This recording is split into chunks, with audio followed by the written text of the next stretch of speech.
Thinking about what to do after high school? Consider a career with Boilermakers Local 374. As a Boilermaker apprentice, you'll earn while you learn. We offer excellent wages and benefits, and as part of our no-cost hands-on apprenticeship program, you'll learn from the best in state-of-the-art training centers and on the job. Become a union Boilermaker and get on your way to a great career. Find out more, visit www.local374.org or call 219-845-1000. Bertner Electric Incorporated provides professional commercial electrical contractor services to Indianapolis and surrounding communities. Locally owned and operated for over 30 years, our knowledge and experience make us the perfect choice for all your commercial electrical contractor needs. Contact us today. Thanks to you.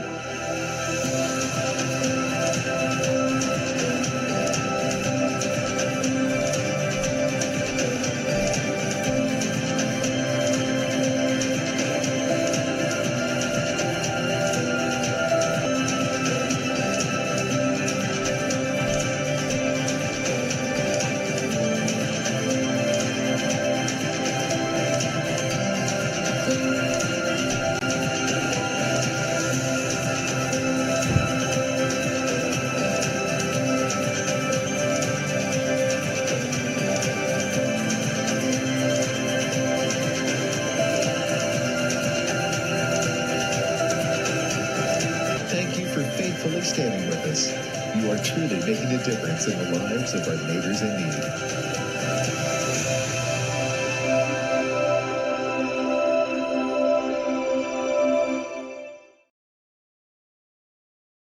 Can't make it to the game? We've got your back. Just go to www.IndianaSRN.org and tune in to all of the live action or go to our on-demand service and relive your favorite moments.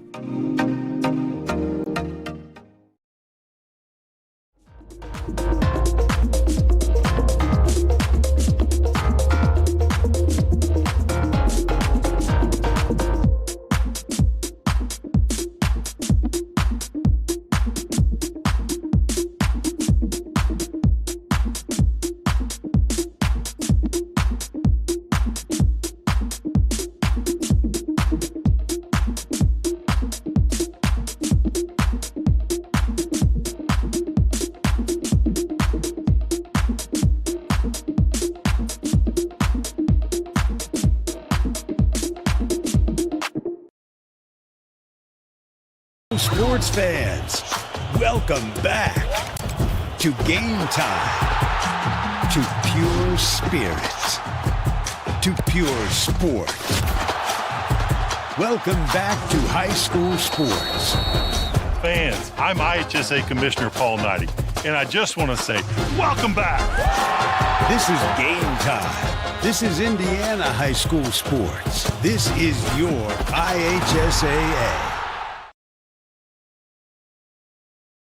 Hey, Indiana, let's clear the air about vaping. Glue, rat poison, paint. We all know these products contain poisons like formaldehyde, arsenic, and lead. And these are just a few of the chemicals you'll find in e-cigarette vapor. Let's clear the air, Indiana. Don't puff this stuff. Visit don'tpuffthisstuff.com to join the fight and spread the word.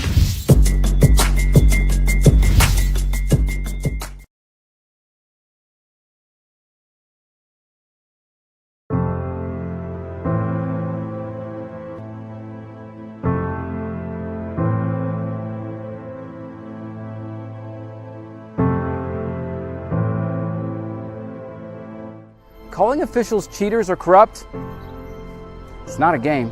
Insulting referees, it's not a game. Threatening officials, it's not a game. Berating young umpires, learning the ropes, it's not a game. Violent language in the stands, it's not a game. Verbal abuse from the sideline, it's not a game. Screaming at a referee in the parking lot, it's not a game.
IndianaSRN is on the air, live from Benford Boulevard and 75th Street in Indianapolis. It's week 5 of high school football.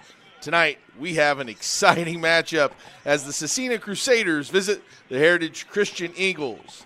Tonight's broadcast is sponsored by the Morales Group, building better futures one story at a time. Aspen Creek Grill, why do anywhere else for delicious food? Burtner Electric provides quality electrical services in Central Indiana. Boilermaker 374, we're second to none in quality and performance. Clean Slate, inspired innovation that moves business forward. And Piper Logistics, from warehousing to transportation and everything in between. Our team of producer Ben Wood, cameraman Justin Griffiths, and my partner Peyton Brown. This is Clark Chafin. And tonight, Peyton, we got a special guest on the sideline. Reporting for us is Mr. Craig Cox, who's going to bring us any information that we might have or need that develops throughout the game. But what a fun game we have tonight. We got two teams ranked in 2A.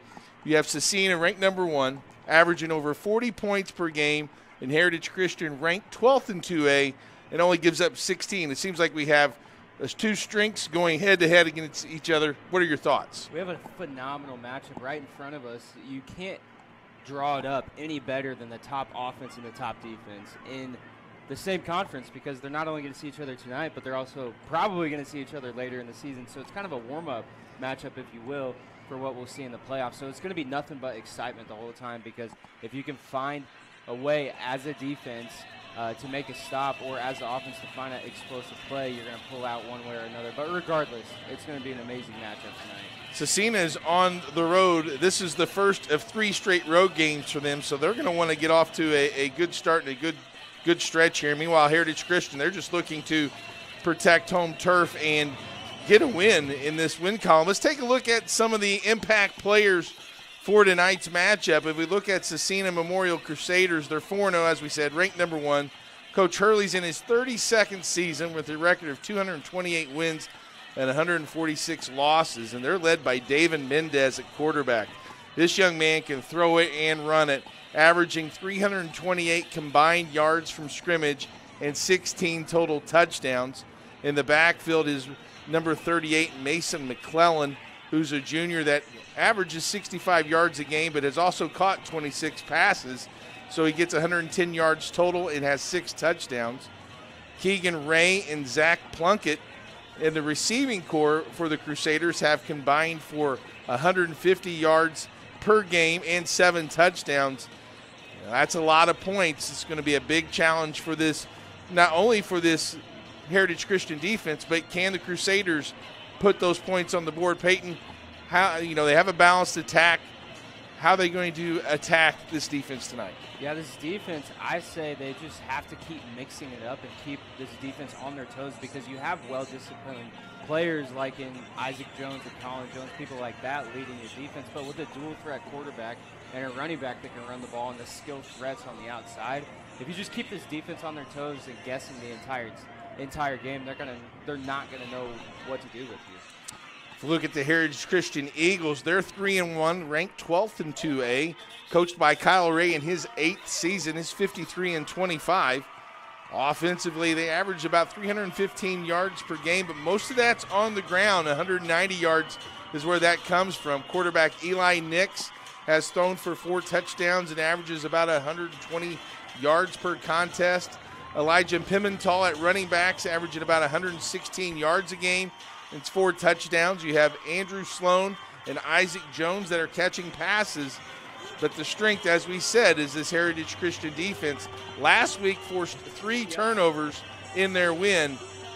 If you're a Heritage Christian defensive player, what you've been, what are your keys to stopping this potent attack for Scecina?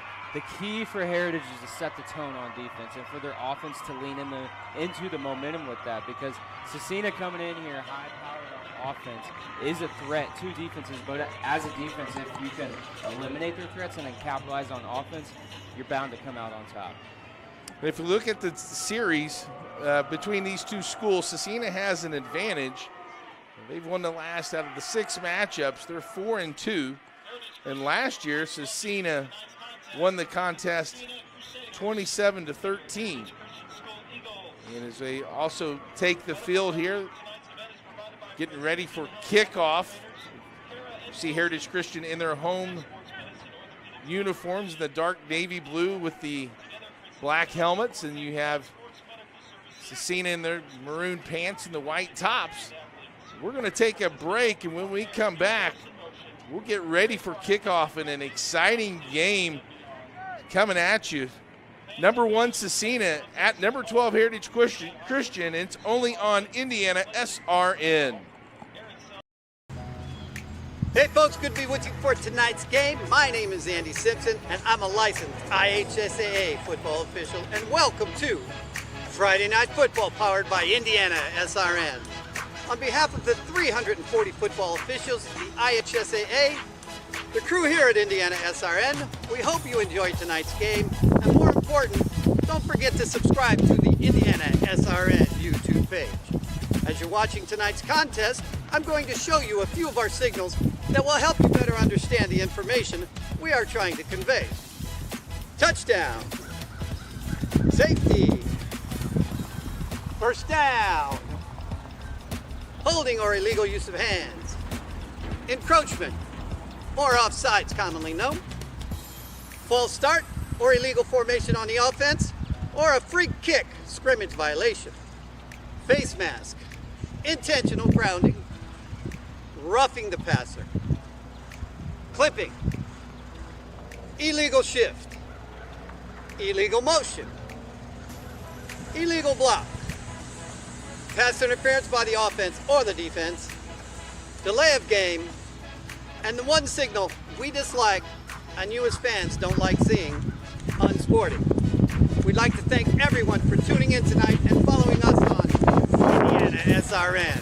You can also tune in to the Football Weekly Show and Coach's Show every Saturday morning at 8 a.m. on IndianaSRN.org.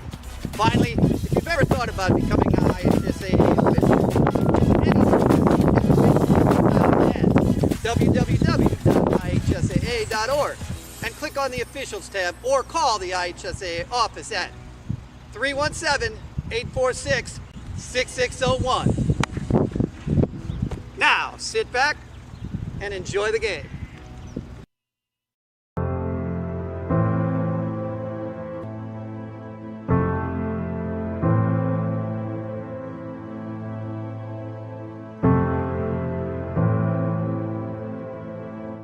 Calling officials cheaters or corrupt, it's not a game. Insulting referees, it's not a game. Threatening officials, it's not a game. Berating young umpires, learning the ropes, it's not a game. Violent language in the stands, it's not a game. Verbal abuse from the sideline, it's not a game. Screaming at a referee in the parking lot, it's not a game.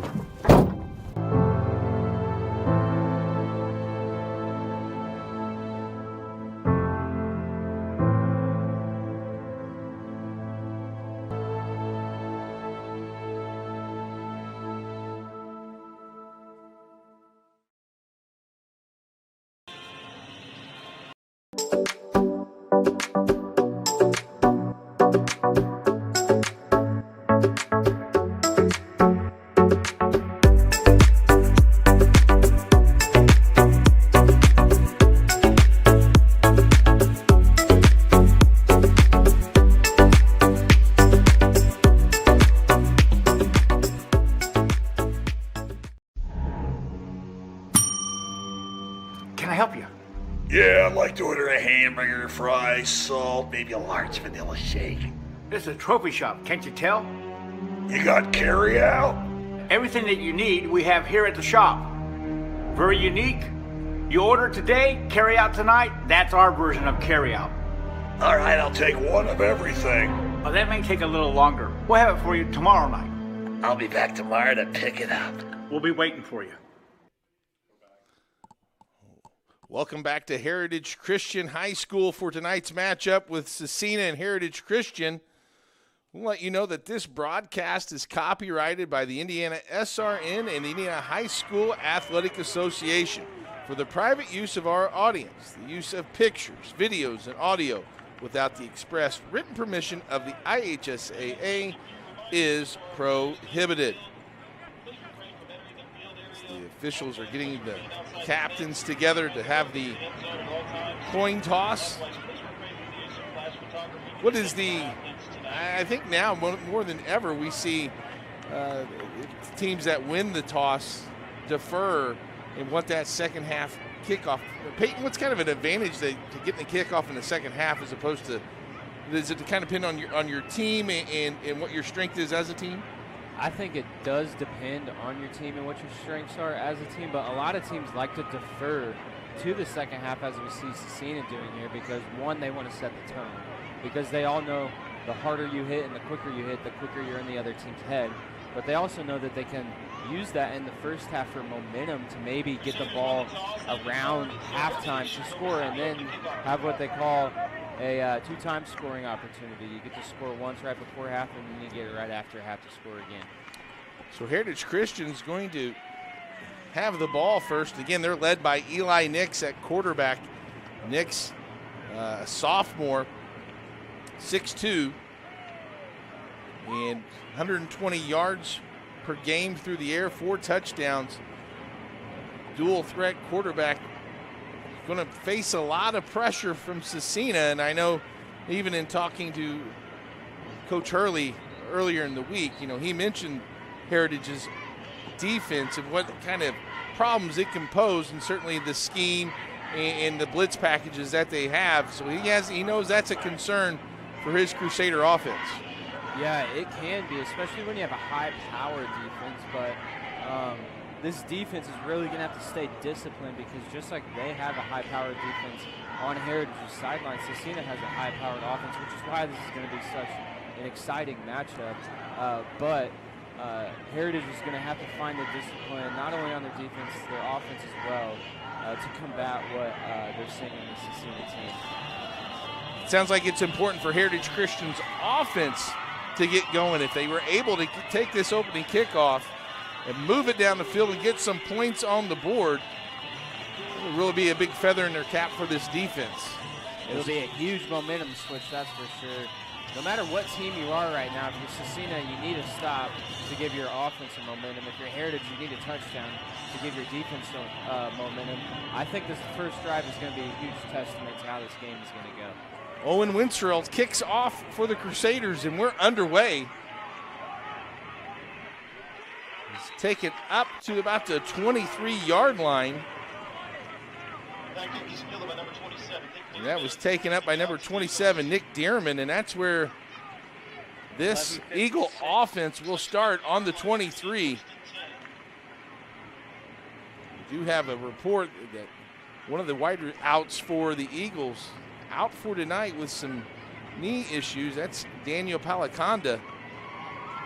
So he will not be available for the Heritage Christian offense. As we get set for first quarter action here at Heritage Christian High School. Number 1, Scecina against number 12, Heritage Christian.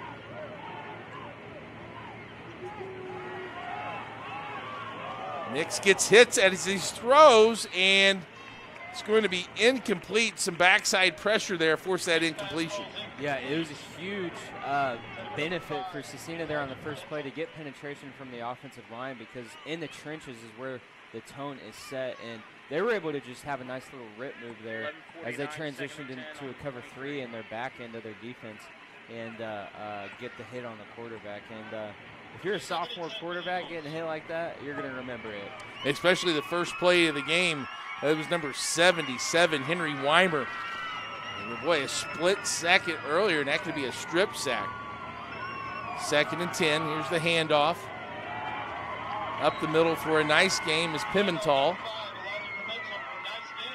And Pimental is just like any back you would want. He does so well at finding the hole and just shooting through there. And they were even able to climb to the next level because I think they recognized the fact that they had 2 high safeties and rolled one down, disguising their coverage, and they were able to pick him up as it looks like he blitzed off the side there. 7-yard gain brings up a manageable 3rd down and 3. The longer the Heritage Christian offense is on the field, the less time the Scecina offense is as it rolls to the right, but the pass is in and out of the hands of Andrew Sloan. Incomplete. It'll be 3rd down and 3. Looks like the Heritage Christian special teams unit will come on to punt it away. And with Heritage throughout this game, what they're going to want to do in these short yardage situations, just because of the strength of their offense, is lean on that run game more, because it's more of a ground and pound type of yardage with where they are. But I can see the mindset behind wanting to pass it and just dump it out there. Ham bobbles the snap. He's able to make something out of it. Can he get to the 1st down marker? He does. The bobbled snap ends up paying off big time for the Eagles.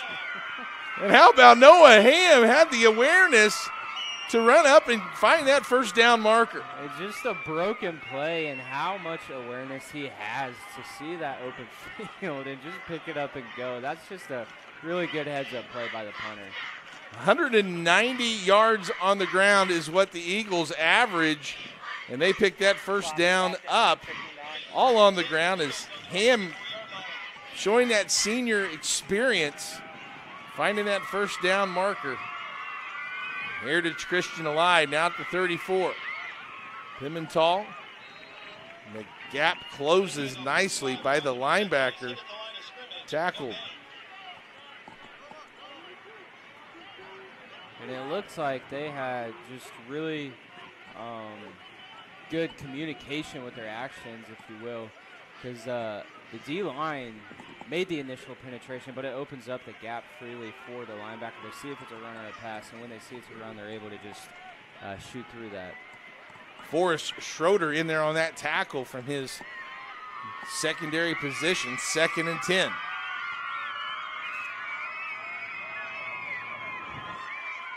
Nix rolls to his left. Here comes some bunch of Crusaders, but he finds Jones for a 1st down. Just a great play by the quarterback, keeping his composure with everything chaotic in front of his face there and making a throw. Even if it's not a perfect spiral, he's able to just get it there. No, going. And a big 1st down, a nice catch. We're at 10 minutes. 13 yards, his first completion to Isaac Jones, a 1st and 10. The Eagles now moving, starting at their 47-yard line as this drive continues.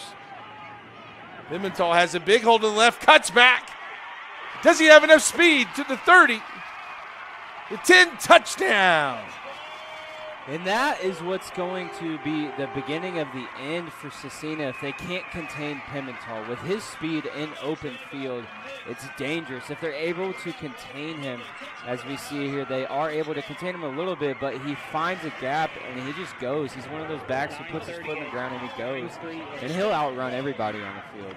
53 yards from Elijah Pimental. And a touchdown on the board for Heritage Christian. Noah Ham on for the extra point. It is up, and it is good. And with 9:38, Heritage Christian strikes first. To you.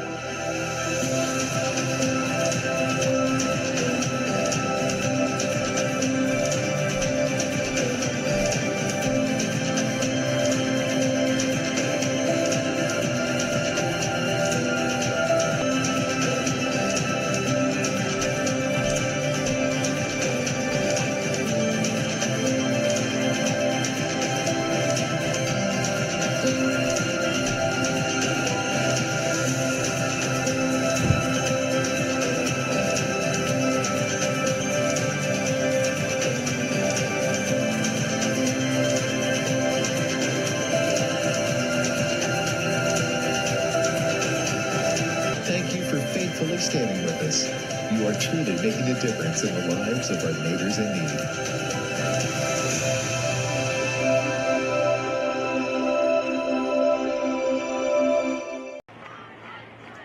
A 77-yard drive capped off by a 53-yard touchdown by Elijah Pimentel. It puts Heritage Christian on top early, 7-0, but Peyton give the assist, the hockey assist, so to speak, to Noah Ham, the punter.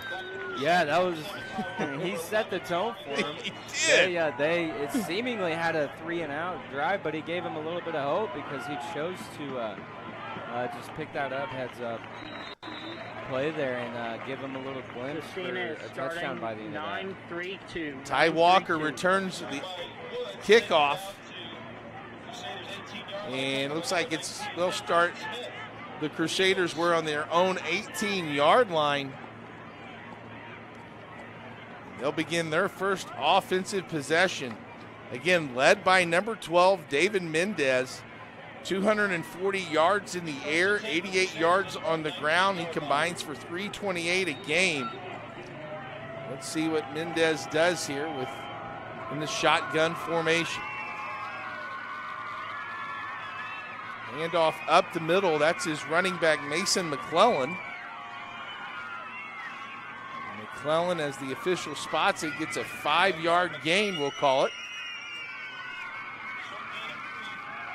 2nd and 5, and the Crusaders go quick. There's McClellan again. Looks like another 5 yards up to the 28. 9:05, 3rd and 2. And it's 3rd down. They only give me to the 27, but then McClellan right back. On a 3rd and 1. Yep, got it. Stopped at 8:55. And a 1st down by McClellan. Rolling. Scecina offense, Peyton moving at warp speed. They are moving in there. I can see the strategy behind a high-tempo offense, especially when you got a defense that could be a threat, keeping them moving, and as you can see. After 3 runs, they play action pass, and they connect to Zach Plunkett on the slant, or on the post route. Let's take a look at this play. And you just got nobody over the top for any help, as it looks like they're in man coverage, which can be good and can be dangerous. As we know, if the receiver's able to make one step and clear it, he'll be open every single time. And another nice run by McClellan. Mendez rolls to his left, takes a shot, has one-on-one coverage, and a flag comes in. It looks like pass interference. And it was great coverage until he didn't turn around. That's where you're going to get bit every single time. He was right on him. If he just flips his eyes around, as a DB, once you see the receiver's eyes go up, your head should flip around. And quite honestly, you'd end up with the ball picking it off if you're disciplined enough to do that. Moving to his left, David Mendez. Didn't get a lot, didn't throw that as far as he wanted to, underthrown a little bit, but because it was underthrown, drew the pass interference, and that's going to give Scecina that 1st down. They'll mark off 15 yards, and it'll be 1st and 10 now from the 16-yard line.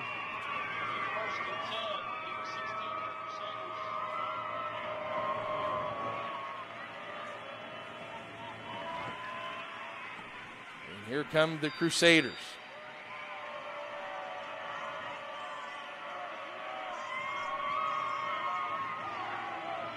Mendez keeping it, but that time the Eagles were ready for it, led by number 56 for that Heritage Christian, Colin Jones.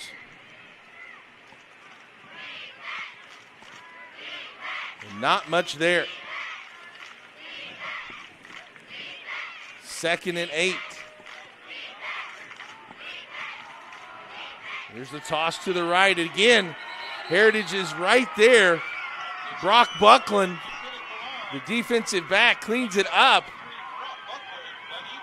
And that's great pursuit by that defense. They're lucky that the running back didn't see where their blockers had hooked the defenders because he had a lane outside, but great pursuit.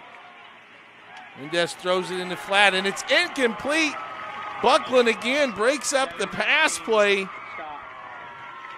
And it's going to be 4th down. And I love that they're going for it. This is amazing.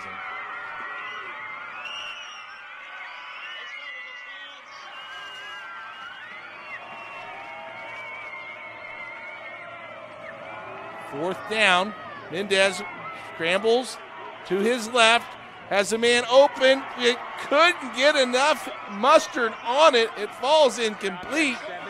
And Heritage takes over on downs. It's just a great stand by their defense here, getting in the face of the quarterback. He has a guy wide open in the end zone, so they got a little lucky with that one, but thank goodness they had the pass rush that they did there to force an unwanted throw by the quarterback. Again, the difficulty of going for a right-handed quarterback, moving to your left, going to your weak side area, and then trying to throw it. You know, we saw it twice on that drive. Once they got a pass interference call, but on that one had a touchdown if he could have thrown it maybe 3 or 4 more yards. It came up a little short. Heritage Christian now, what a start for them. They hold that explosive Scecina offense and get off the field, and now here comes their offense. And Vaughn Johnson with the carry. And on that play, the Scecina defensive line just wanted it more than the Heritage offensive line. As you saw, there were probably 5 Heritage jerseys around the ball carrier, just not touching any of the Scecina ones because they were all on top of the ball carrier there. Keegan Ray came in and was one of the many Crusaders on the tackle. Loss of 2 for Johnson. 2nd down, but running that ball also shortens that game for Heritage Christian. Will be a key as we look at it throughout. Nix looks to the right.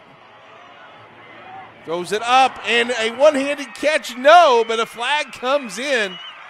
Andrew Sloan, the intended receiver.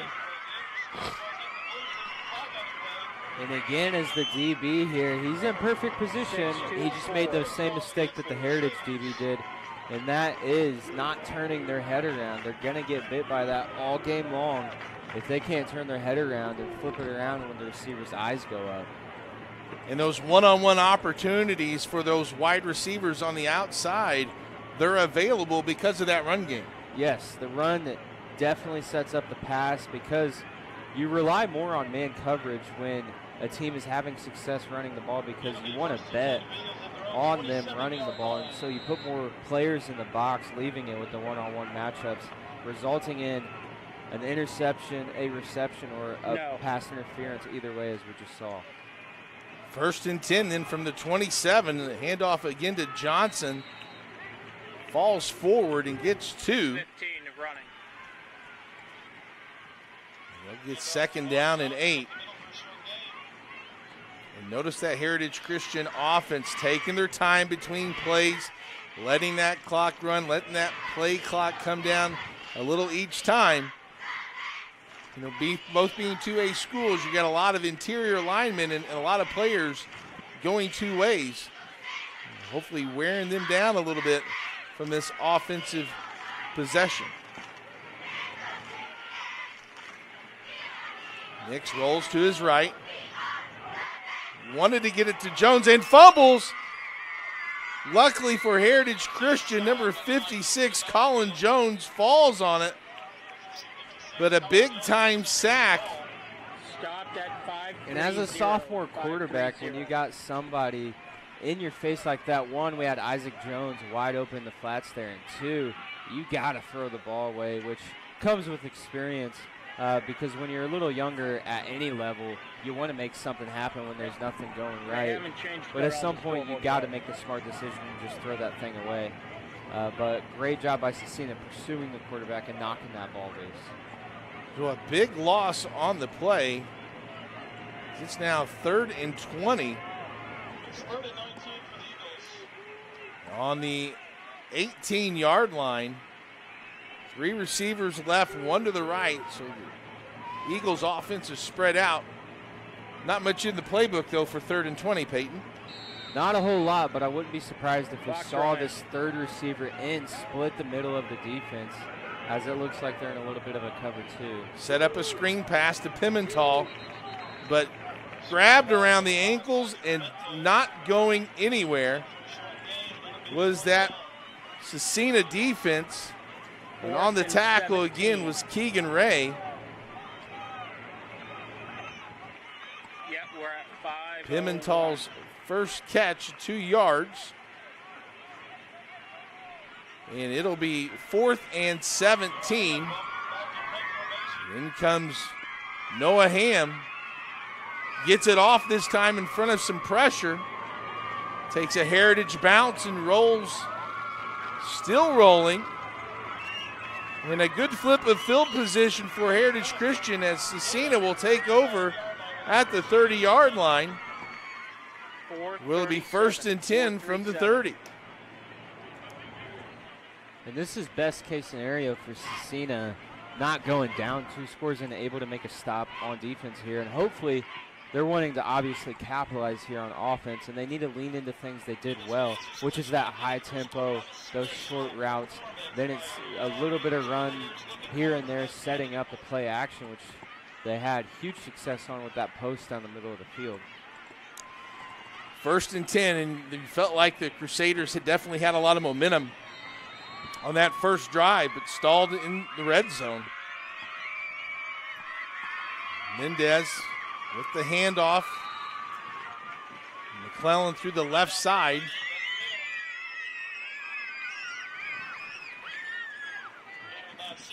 And a gain of 6. 420.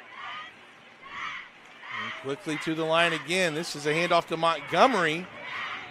And Montgomery gets another solid gain and a first down.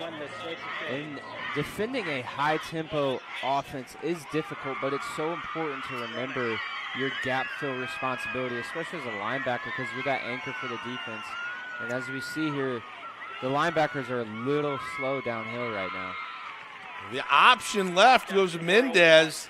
A big gain of 13 yards, and again, another first down for Scecina. Running.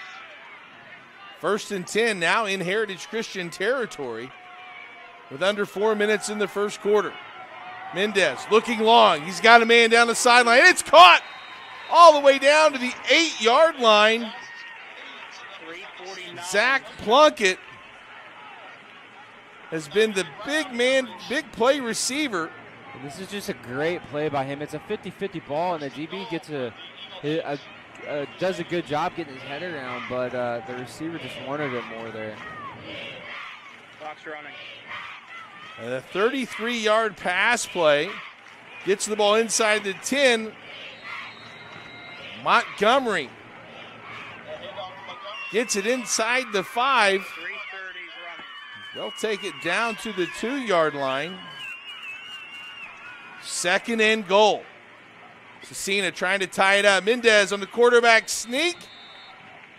No signal, and it is a touchdown. David Mendez from 2 yards out. 3-1-9.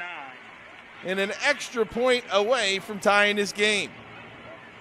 And what great tempo and what a great call here just to get up on the line. And the quarterback sneak is so effective, especially on the goal line, because the offense knows exactly where he's going. The defense has no idea. And with schools like this and matchups like this, you got a bunch of two-way players, so it's going to be about who wants it more in the end, because all of them are tired. And a lot of them have the same conditioning level, but it's that heart in drives like this. Extra point is up and good. And with 3:19 left, we're tied at 7. We really focus on modern application development, DevOps, so automating the whole process of delivering your solution, and cloud architecture. It's very important for mid to large companies to have cloud partners, because you can't possibly have all the talent you need to address the complex ecosystem of the cloud. We advise them on all parts of their business, and Then when things are defined and we see a clear goal, Clean Slate also then goes and does the work. We have a team that is very passionate about what they do. We love to solve complex problems, and there's a lot of companies out there that will avoid, getting involved in those things, and I think that's why clients like to work with us.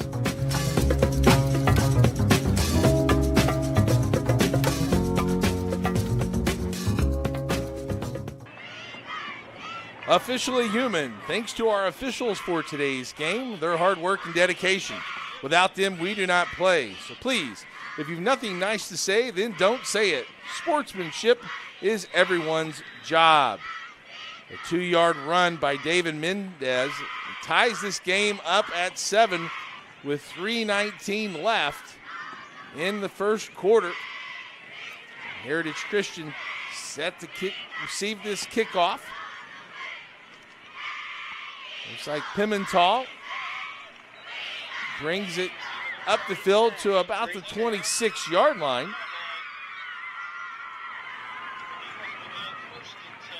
And Peyton, you look back at that Scecina drive, and both possessions of Scecina, they've only completed 2 passes, but they've been for 31 and 33 yards respectively. So being able to go over the top, a big part of the game plan for the Crusaders.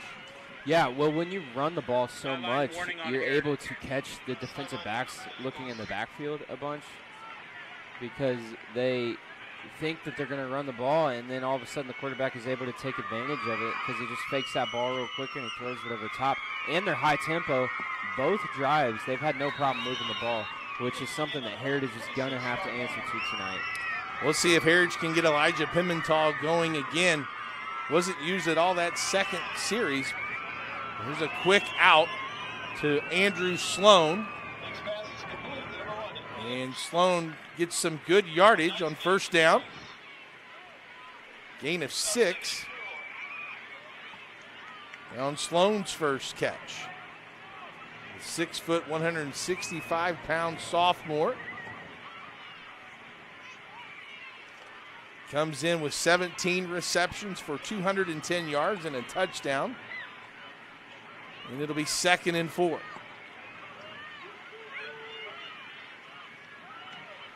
Pimental to his left. And not much there as that Crusader defense closes that hole quickly. They closed it and they pursued to it really quick. What the Heritage was trying to do there was run an outside zone, and they had leverage on the outside because it looked like just a few one-on-one matchups out there, but he was able to blow up the exact gap that you need to, and it's that BC gap as a defensive tackle.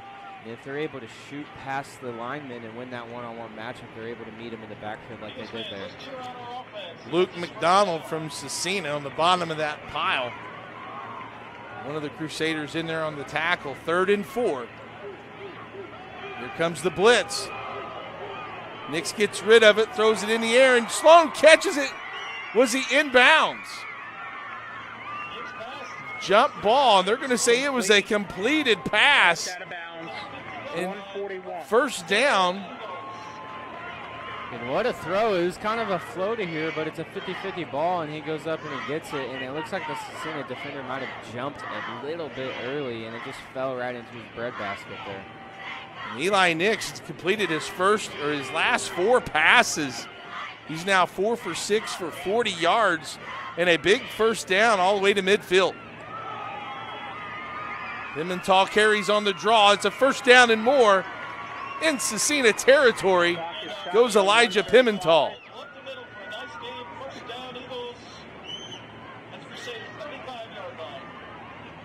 Running. 15-yard gain by Pimental and gives the Eagles another first down. Clock running down here in the first quarter, 7-7.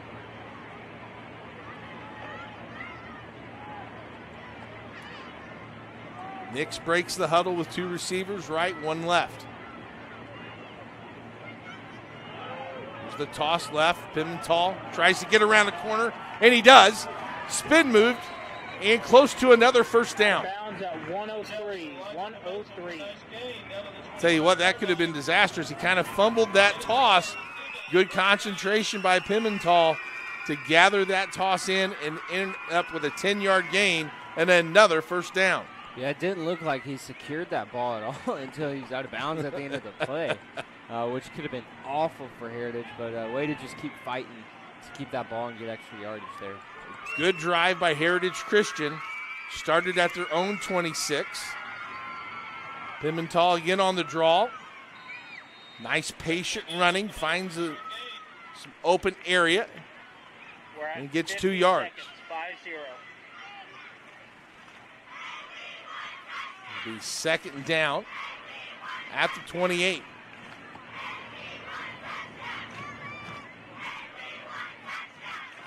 Vaughn Johnson checks in at the running back position. He'll be to Nix's right.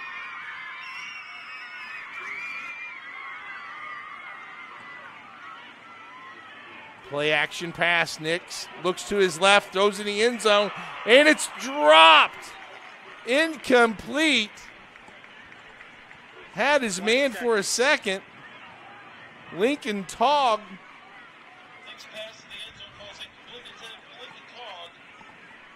Togg probably kind of surprised. He was surrounded by Scecina defenders, had it, and then dropped it.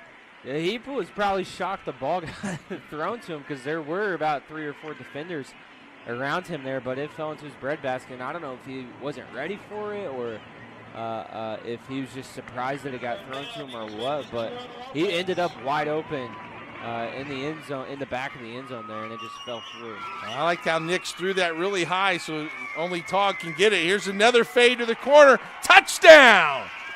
Andrew Sloan.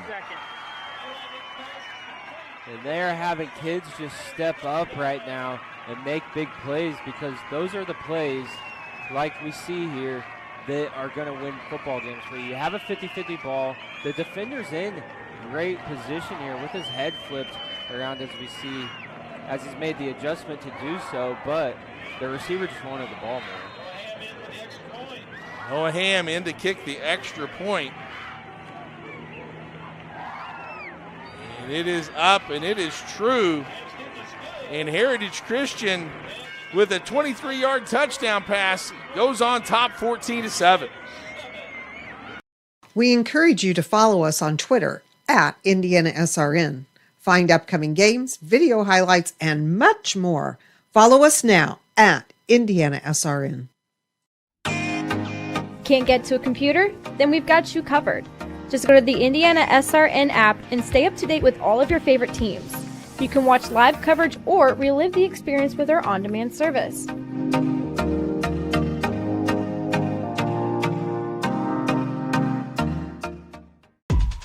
My name is Jay Jones. I'm the commissioner of the Heartland Collegiate Athletic Conference, and we appreciate you tuning in to tonight's game. We hope you'll stay tuned to SRN for tomorrow's Heartland Conference Game of the Week, showcasing some of the best small college football in the Midwest. We look forward to seeing you then.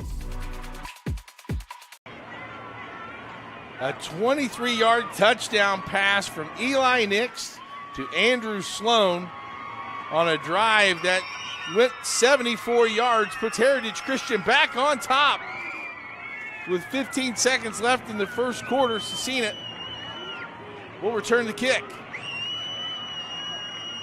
Dragging tacklers across the 30-yard line. 5 seconds, 5. Is number 7, Ty Walker. And with 5 seconds remaining, the Crusaders offense will begin this drive at the 31-yard line. What a play action pass. The passing game has been good for Eli Nix and Heritage Christian. Nix has 63 yards passing and a touchdown.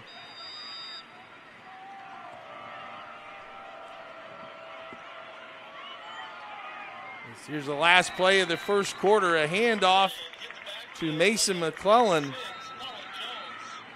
Colin Jones is there.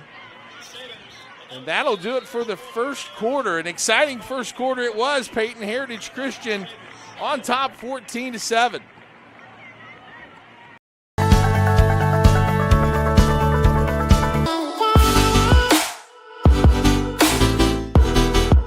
Aspen Creek Grill, we are a from-scratch concept with comfort fresh food. You can expect a world-class experience on a great budget. We've got incredible specials, great service. Today's dish that we're going to highlight is going to be our Aspen Blue Sirloin. It is, again, our premium Black Angus certified beef, and we top that with a blue cheese crust. Again, everything that we do here is made from scratch, and it's no different from our steaks. We hand cut all our steaks in-house. So our team back there it's just an incredible team. Everything that they do, they take so much pride in. They put a little bit of themselves into everything that they do over here, especially since it is a made from scratch concept. We want everybody to come, visit us, enjoy some great food with some great service. Bring your friends, bring your family, come have some great food, have a great time with us with some of the best comfort scratch food.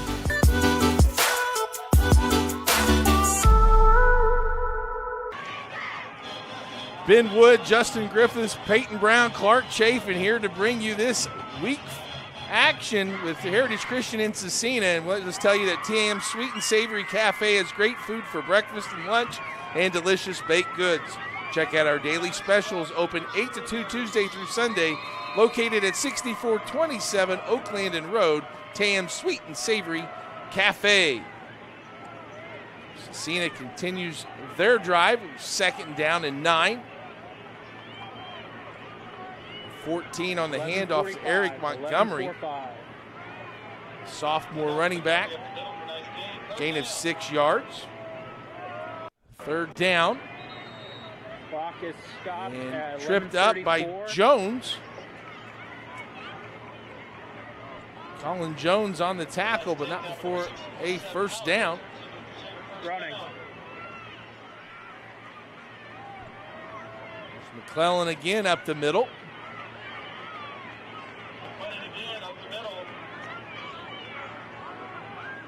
And so far, Scecina doing a nice job of running the football. Here's McClellan to the left. This time, the Eagles are there, led by Isaac Jones, number 34.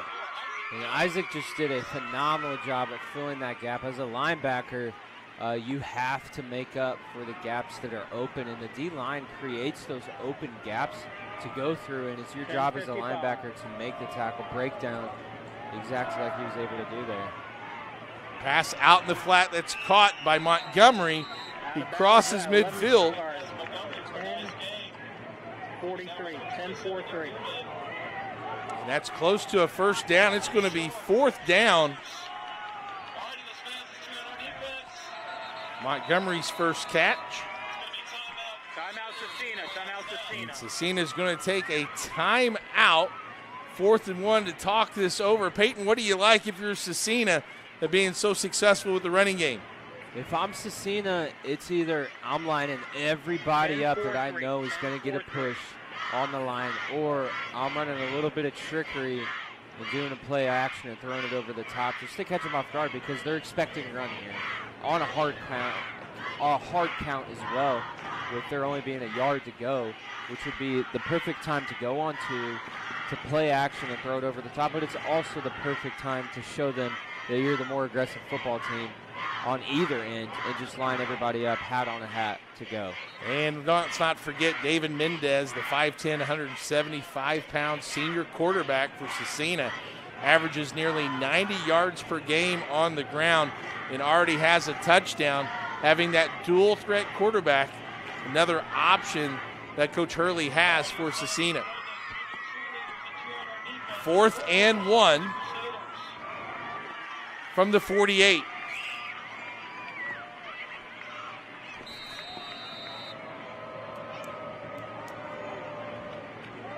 The handoff to Montgomery, finds a hole to the right, breaks a few tackles before all the way down to the 35.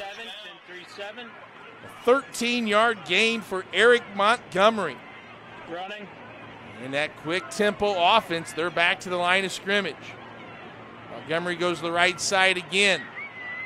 Eludes a tackle. Colin Jones almost had him in the backfield, but he's able to slip away and get 5 yards. Montgomery now 5 rushes for 35 yards. Looks like some pressure's coming up the middle. It's a slant, it's caught. Out there by number 3, Luke McDonald.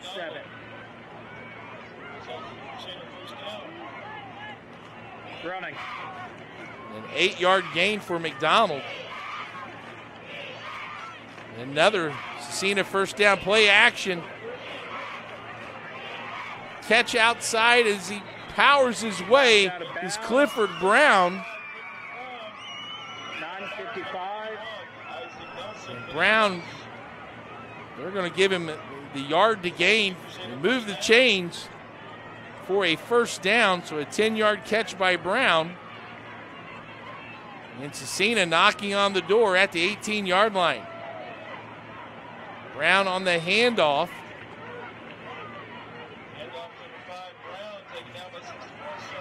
And he crosses the 15.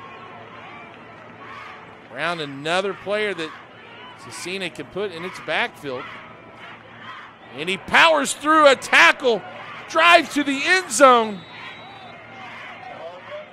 Clock is stopped at 9:30. 9:30. And they're going to mark him inside the 5. It'll be first and goal from the 1. And flags before that play was snapped. Flag is down. And they're going to say offsides. Encroachment. Yes, encroachment by the defense. Be first and goal, half the distance to the goal. 9-2-4. 9-2-4. So with 9 minutes and 24 seconds left, first and goal, inches away from a touchdown is Scecina. The handoff falls forward. Did he get it? Officials say no.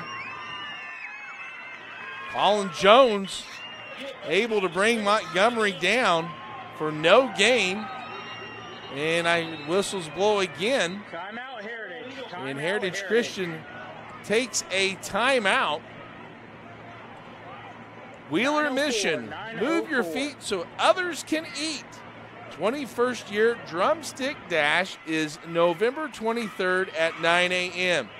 You can have the 2.5-mile walk or run. Contact or look up the drumstickdash.org. That's Wheeler Mission, drumstickdash.org, November 23rd for the 9 a.m. 2.5-mile walk or run. And Peyton will gallop the 2.5 miles before he eats his turkey dinner. Something like that. I don't know if I'd be able to make it 2.5 2.5 miles. That's a good distance. That's more than I'm willing to do. More than he's willing. I'll say that much. I'll tell you what. You can find me in the weight room. I'll out running though. No, I'm good. I will pat. I'll lift the turkey leg. Skips the cardio aisle. I'll lift the turkey leg to my mouth. Okay, there you go. At the end, they can run it for me. Second and goal, and David Mendez has the touchdown for Scecina in the first quarter from a little 2-yard quarterback sneak. Let's see if they try it again. No, there's a handoff, and with touchdown intentions, Mason McClellan scores from 1 yard away. And Scecina an extra point for tying this one up. 8:59. And they just got an enormous push there on this goal line stand that Heritage was trying to have, but Scecina was able to push it. I'm surprised they did not go to the quarterback sneak. Full head of steam by McClellan. The kick is up and through, but some Heritage Christian had some pressure but didn't get a hand on it. And with 9 minutes left in halftime, we're all tied up.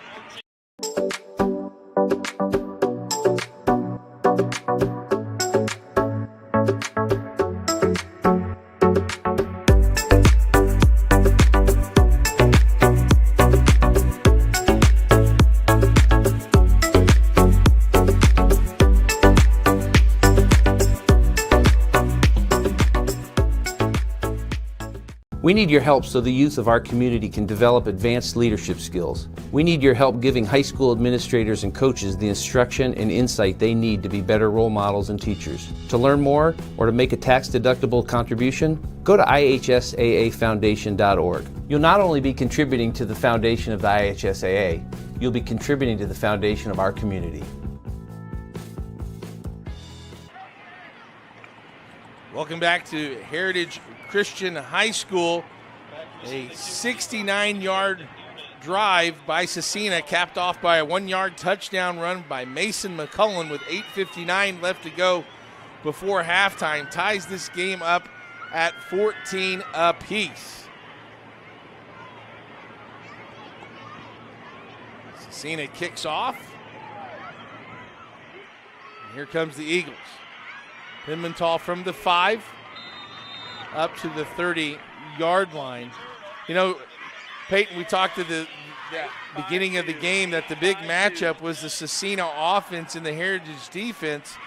But you got to give some credit to the Heritage offense of scoring when they've had opportunities and keeping that Scecina offense on the sideline. Yeah, you do got to give credit to him because it looks like it's been the Heritage offense versus the Scecina offense. They've been able to match each other a little bit, and the defense on both sides really has not found a way to stop either side's weapons yet, so it'll be interesting to see who pulls away. Eli Nix, who just had a 23-yard touchdown pass, sets the offense. Pitch out to Pimental, and he breaks a tackle. He could be gone. One man to beat. The 10. Touchdown. Elijah Pimental, have yourself a game. A great effort by him. He just kept his legs running, and that's what you need in a running back. It's the yak, the yards after contact. It seems maybe even like a dead play in the backfield, but you had Scecina players give up on the tackle as you see him standing around when he gets hit initially, and he kept going. And as you see here, he took it to the house. 69 yards in one play, and Pimental finds the house for the second time. The extra point is up, and it's through.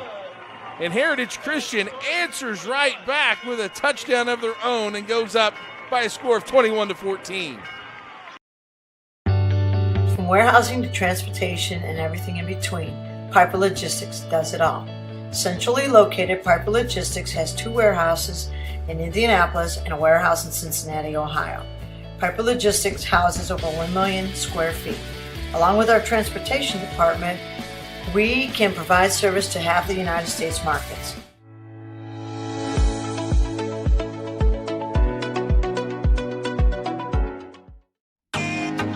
Can't get to a computer? Then we've got you covered.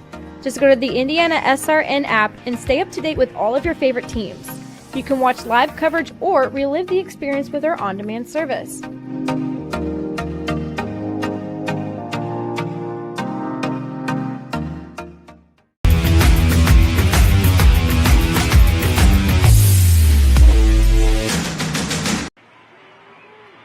Peyton, 21 seconds.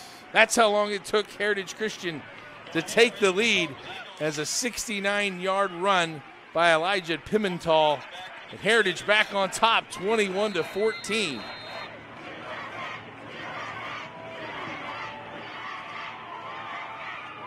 Scecina fields it at the 3-yard line. And they find a gap, crossing the 35 to the 40. 829, 828, 828. Stenari Woods, who is a freshman, starts this drive in great field position. Peyton, let's take a look at Elijah Pimental on the toss left.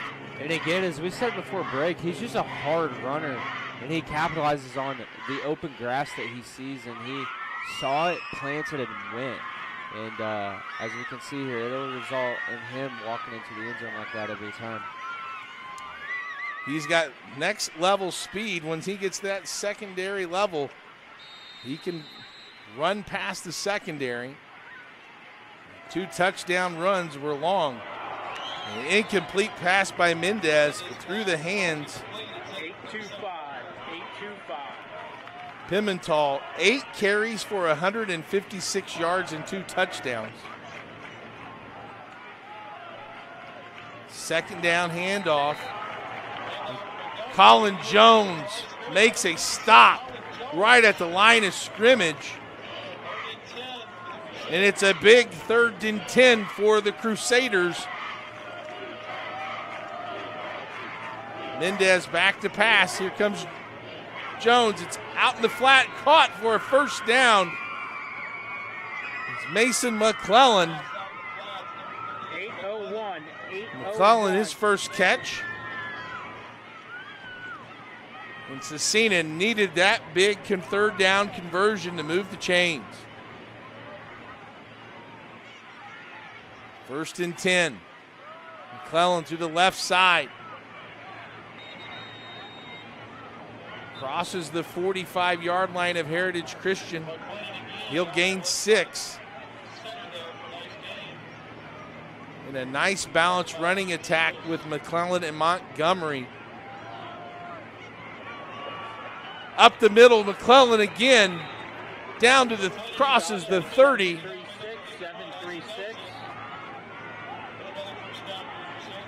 And another first down. 16 yards. At that time, the Heritage Christian defense found McClellan in the backfield. Brady Hiller on the tackle for no gain. 2nd and 10. Here's the slant, and in and out of the hands of Plunkett. A great defense by Heritage to be there, and that is why, as a receiver, he had him.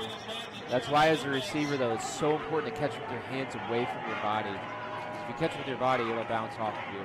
3rd and 10, and he finds the open man. This is number 85, Keegan Ray. Ray gets a 13-yard completion. And they're in the red zone. Montgomery with the handoff. He picks up 10. And they close to another first down. They're going to say give him 9. 650. It'll be a timeout with 6:50 remaining. We'd like to tell you that Tam's Sweet and Savory Cafe has great food for breakfast and lunch, delicious baked goods. Check out their daily specials, open 8 to 2 on Tuesday through Sunday. Located at 6427 Oak Landon Road. That's Tam's Sweet and Savory Cafe. And then, you know, there's many national days, Peyton, that they have every day. And one of the national days today is National Double Cheeseburger Day. Wonder if Tam's has that at the cafe. National Double Cheeseburger Day? Better go pick one up on the way home. Man, you can line 3 of those up for me, and I'll throw one out of mailbox and eat the other. Oh, no, I probably shouldn't do that. Good offensive drive by Scecina. They started off with a good field position at the 40-yard line, 2nd and 1. And they've had some really nice complimentary football from their running backs. Mason McClellan has 14 carries for 53 yards. Ty Montgomery has 8 carries for 44 yards. And down the middle, touchdown. Keegan Ray. An 8-yard touchdown pass to Ray. These offenses are they're just doing whatever they want here, and he's able to find him, slip right past the linebacker, dump it over him. He had another receiver there as well standing wide open in the back of the end zone. The Heritage defense is now biting hard on the run because it's a fast-paced running offense, obviously, but he's able to almost get it blocked. But it's up and good, and with 6:46 remain, we're tied at 21. At Morales Group Staffing, we are all about building better futures. And during these times, we are working hard to put people to work. We are now hiring for hundreds of jobs with pay up to $17 an hour. Visit our website at moralesgroup.net or text JOBS, JOBS, to 317-472-7600 to apply now and get hired today. We encourage you to subscribe to our YouTube channel, IndianaSRN. Hit the bell to get notifications for upcoming games and more. Watch as many games as you want, as many times as you want.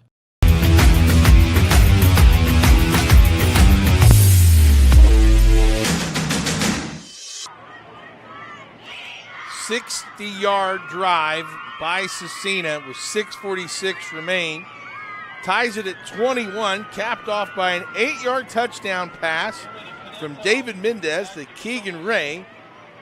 And Peyton, we're tied up again. And it seems like we're gearing up for a shootout here, which is a little surprising, I would say, with how quickly both offenses have been able to score. Pimental with the return. He's been a dangerous man all game long. Crosses the 25. 6-3-8, 6-3-8. And they'll start this possession at the 29. Pimental with touchdown runs of 53 and 69. He's been a big playmaker all game long for the Eagles. And I wouldn't be surprised if they keep giving it to him. And if I were Heritage, I would keep giving it to him until he gets stopped. And their short passes have worked. Their hitches, their slants, their outs, that type of thing. Something quick to get the ball into their playmakers in open field. So if they're able to just continue to balance it like that, they should be able to do whatever they want on offense. 1st and 10, Eagles. Pimental up the middle. Dives forward. Gain of 3.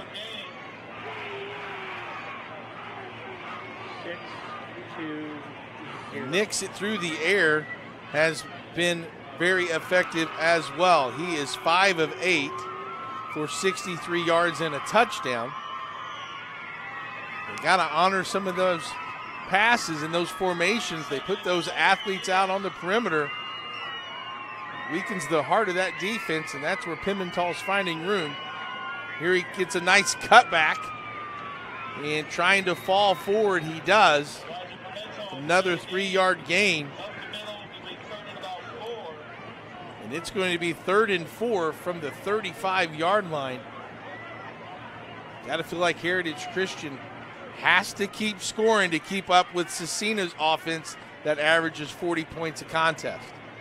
They will have to keep scoring and matching every point that Scecina does put on the board. And if Scecina stops them here, Heritage's defense has a huge task of stopping them on the next drive. Nix rolls out, sees Isaac Jones in the flat. Jones catches it, battles for yardage, falls forward.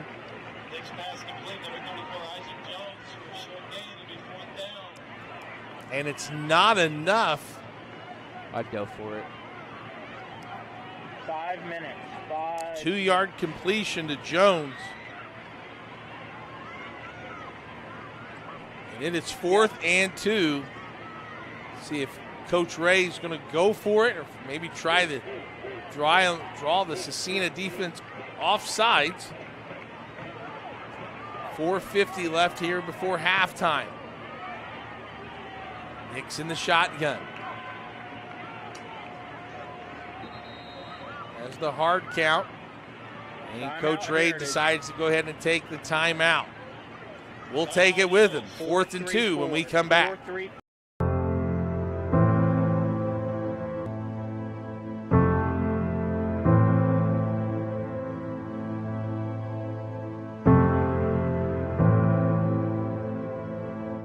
Calling officials cheaters or corrupt, it's not a game. Insulting referees, it's not a game. Threatening officials, it's not a game. Berating young umpires, learning the ropes, it's not a game. Violent language in the stands, it's not a game. Verbal abuse from the sideline, it's not a game. Screaming at a referee in the parking lot, it's not a game.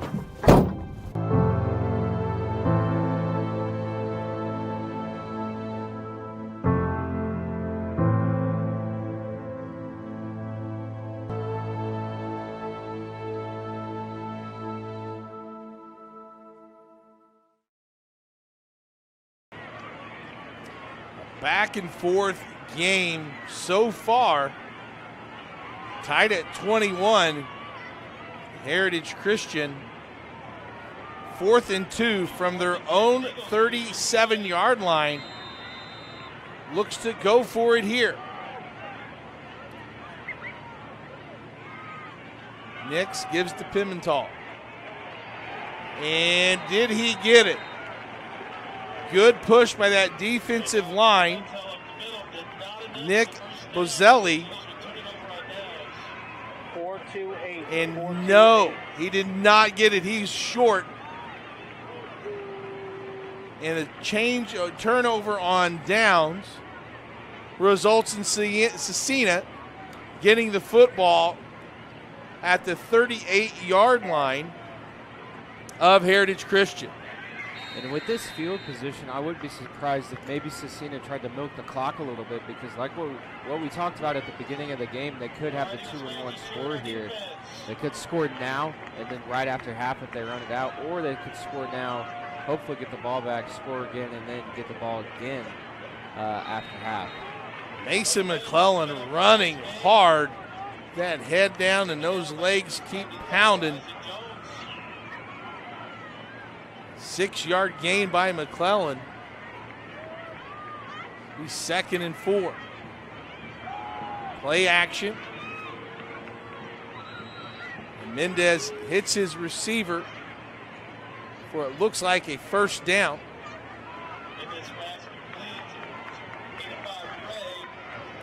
Keegan Ray.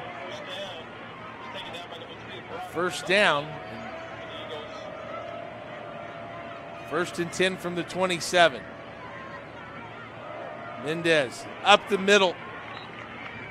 McClellan again for a big gain on first down. They've been getting huge chunks of yardage on first down. Makes it easier to set up the rest of your play calling. Play action. Mendez rolls to his right.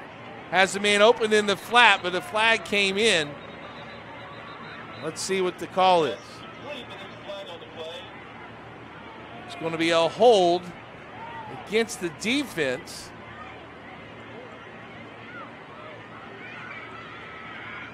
So let's see if the Crusaders want to accept that penalty or take the result of the play.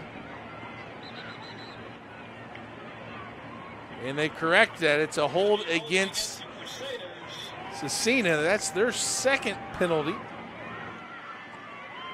of the night. So pretty clean game, Peyton, with penalties and turnovers, and just a lot of offense to this point.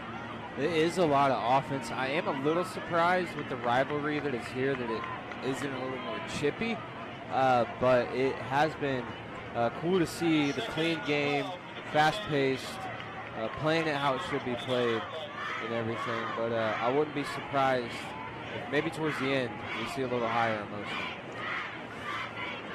Well, 2nd down and 12 with that 10-yard holding penalty. McClellan, right side. Colin Jones fills that hole quickly. Nowhere to go for McClellan. And no gain on that play. It's going to be 3rd down for Scecina. 3rd and 12, and they're going quick. Mendez climbs the pocket. Here comes some pressure, and down he goes. It's a sack by Heritage Christian. Tyler Marsh in there, the 6', 210-pound senior linebacker. And Scecina going to call a timeout to ponder about going for this. 4th and 20 now on that 8-yard sack. And what a big play, Peyton, for that Heritage Christian defense. It is a huge play, especially in that moment, because Scecina had all the momentum they needed on their side. They were able to get the 4th down stop, great field position. They were moving the ball, and Heritage just made a little bit of a push back, and the penalty really got in the way of Scecina here. And just a little bit of pressure from their D lineman on Scecina's quarterback really threw the whole offensive momentum that they had off. Peyton, 4th and 20. We've seen some of these offensive formations for the Crusaders. And I've seen you point out and look at some of these one-on-one matchups with looks like the back end of the defense pretty vulnerable. If you're Scecina, what are you going to draw up here to try to at least see if you can get this first down? If it is a cover 3 or cover 0 matchup, I would throw up a 50-50 ball to my best receiver. But if you have an open half of the field, I would throw a post almost. As we see at the top of our screen, it's one-on-one, and he's got that inside leverage wide open if he throws a post. Mendez climbs the pocket, looks to the right, got a man, but overthrows him, incomplete. And a turnover on downs. And now you have Heritage Christian with really good field position.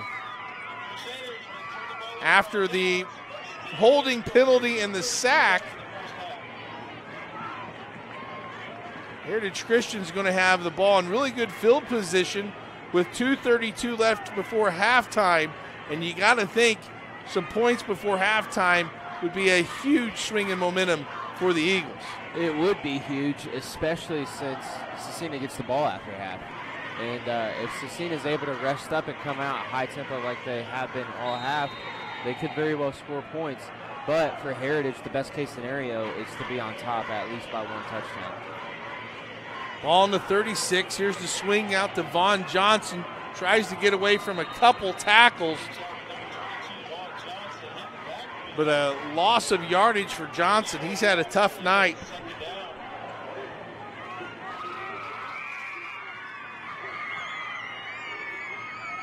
Say a loss of 2 on the play for Johnson.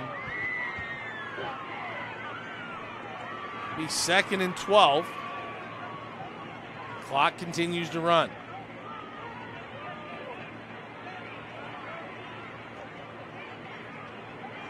Nix looks out to the flat, caught by Sloan. Looks like he had a little bit more room as he caught the ball, tried to retreat a little bit to give himself some more room, but that Scecina defense wasn't allowing it. He was able to be pursued by the defense heavily there, and he turned the wrong way. He had green to move as he caught the ball, but if he turned outside, not only would he have an opportunity to stop the clock so they could move the ball further down the field without the time running out, but he wouldn't have turned right into the defenders. But in situations like this, you got to know situational football here. Either get upfield, get down, or get outside. 3rd and 9. You got to think if Scecina stops him here, they're going to get a timeout. Pimentel breaks a tackle across midfield to the 45. A first down for Heritage Christian. 105 temporarily, 105. A 20-yard run by Pimentel. Officially 19. Running. And it's just his yards after contact that he's able to get here. And a first down for Heritage Christian at the Scecina 45. And Scecina wants to call a timeout to make sure and stall this momentum as Heritage Christian is driving 21-21 with 40 seconds, under 50 seconds remain. And Peyton, if you're Heritage Christian, now you're on the plus side of the field. What's your mindset on these last few snaps? My mindset as a coach or as a player on the field here is just being aggressive, getting the ball down the field. You don't have any timeouts left. You really can't run, even though your playmaker is your running back. I'd throw Pimentel out, spread out wide, and get him the ball down the field in open space. Find little pockets in the zone. If it's cover 3, you're going to have a little hook curl range open right in the middle of the field. If it's cover 2, it's deep down the middle of the field. Or if it's cover 0, just trust that he's going to win that one-on-one matchup, but get their playmakers the ball downfield in open field. One thing, if you're Heritage Christian, you cannot afford to have is a turnover. Meanwhile, the mindset for Scecina, is it a bend, don't break, or is it an attack mode? As a coach, defensively, I'm going attack mode. That's just my personality, though. But the situation, it's a little bit of don't let them in the end zone. So bend, don't break here for Scecina, but also making sure that they're being aggressive with their play calling and their play on the field. Sloan with a 5-yard reception. He was able to get out of bounds, stop the clock, 2nd and 5. Scecina keeping everything in front of them, making sure that nobody gets behind that defense for a touchdown. 2nd and 5. Andrew Sloan with a 23-yard touchdown already on the night. Here's a handoff to Pimental. And Scecina was ready for that, led by number 56 for the Crusaders, Zach McKenzie. Or rather, Nick Mazzelli. Chase Pimental down. And brings up 3rd and 8.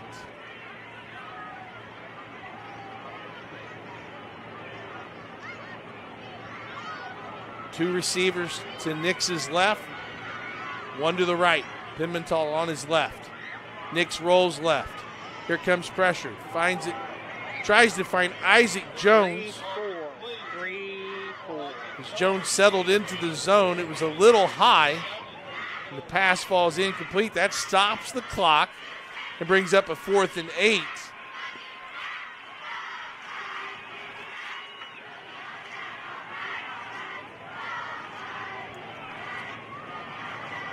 With the clock stopped, Nix goes to the sideline.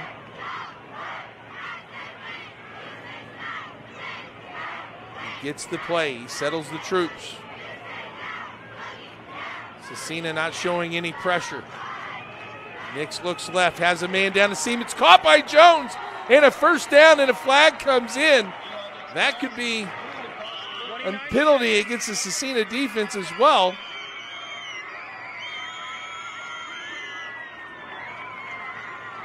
And as we see here, this is just a great read by the quarterback, understanding that they are in a cover 2 defense.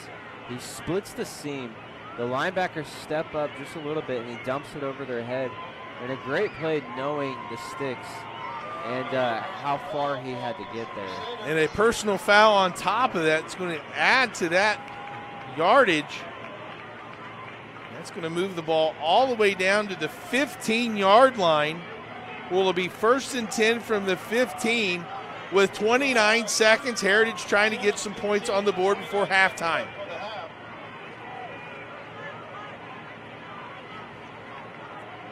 Referee sets the ball ready for play. And right here, I would watch some kind of fade if it's a pass. I wouldn't be surprised if it's a run, but some kind of fade out concept. Here comes some pressure. Fade route to the corner, looking for Sloan and a jump ball. Broken up nicely by number 7, Ty Walker. The 6'1 senior. Peyton, one of the things he did that you mentioned earlier in the broadcast, he got that head turned around, saw the ball, was able to make a play. And we've seen a noticeable difference, and I'm not surprised from both teams because they're very well coached.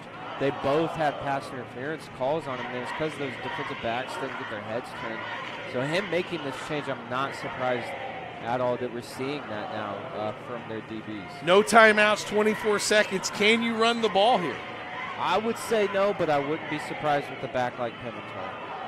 Here's another wheel route looking for Jones in the corner, and incomplete. Hitting the back of the defender, Zach Plunkett. Face guarding. No flag, be 3rd and 10 with 19 seconds. Now you can't, it kind of eliminates the option of running because you wouldn't be able to clock it unless you run it out of bounds, because your next down would be 4th down. Yeah, they just do not have enough time here, and as the quarterback, you got to recognize that we're either in a cover 1 or a cover 3 defense right now, so you got to understand that you need some kind of pick type of play. Can't take a sack either. Going to Sloan in the corner again. Did he come down with it? Touchdown! Andrew Sloan! Go give the young one some love, Andrew Sloan. Nice job. What a catch for the touchdown. His 2nd of the night. And just what an effort by him on this out-and-up route. Double coverage. He grabs the ball at the highest point. That's exactly what you need from your receiver. 15-yard touchdown with 12 seconds remain. Kick is up, and it is good. And Heritage Christian scores before half to go on top by 7.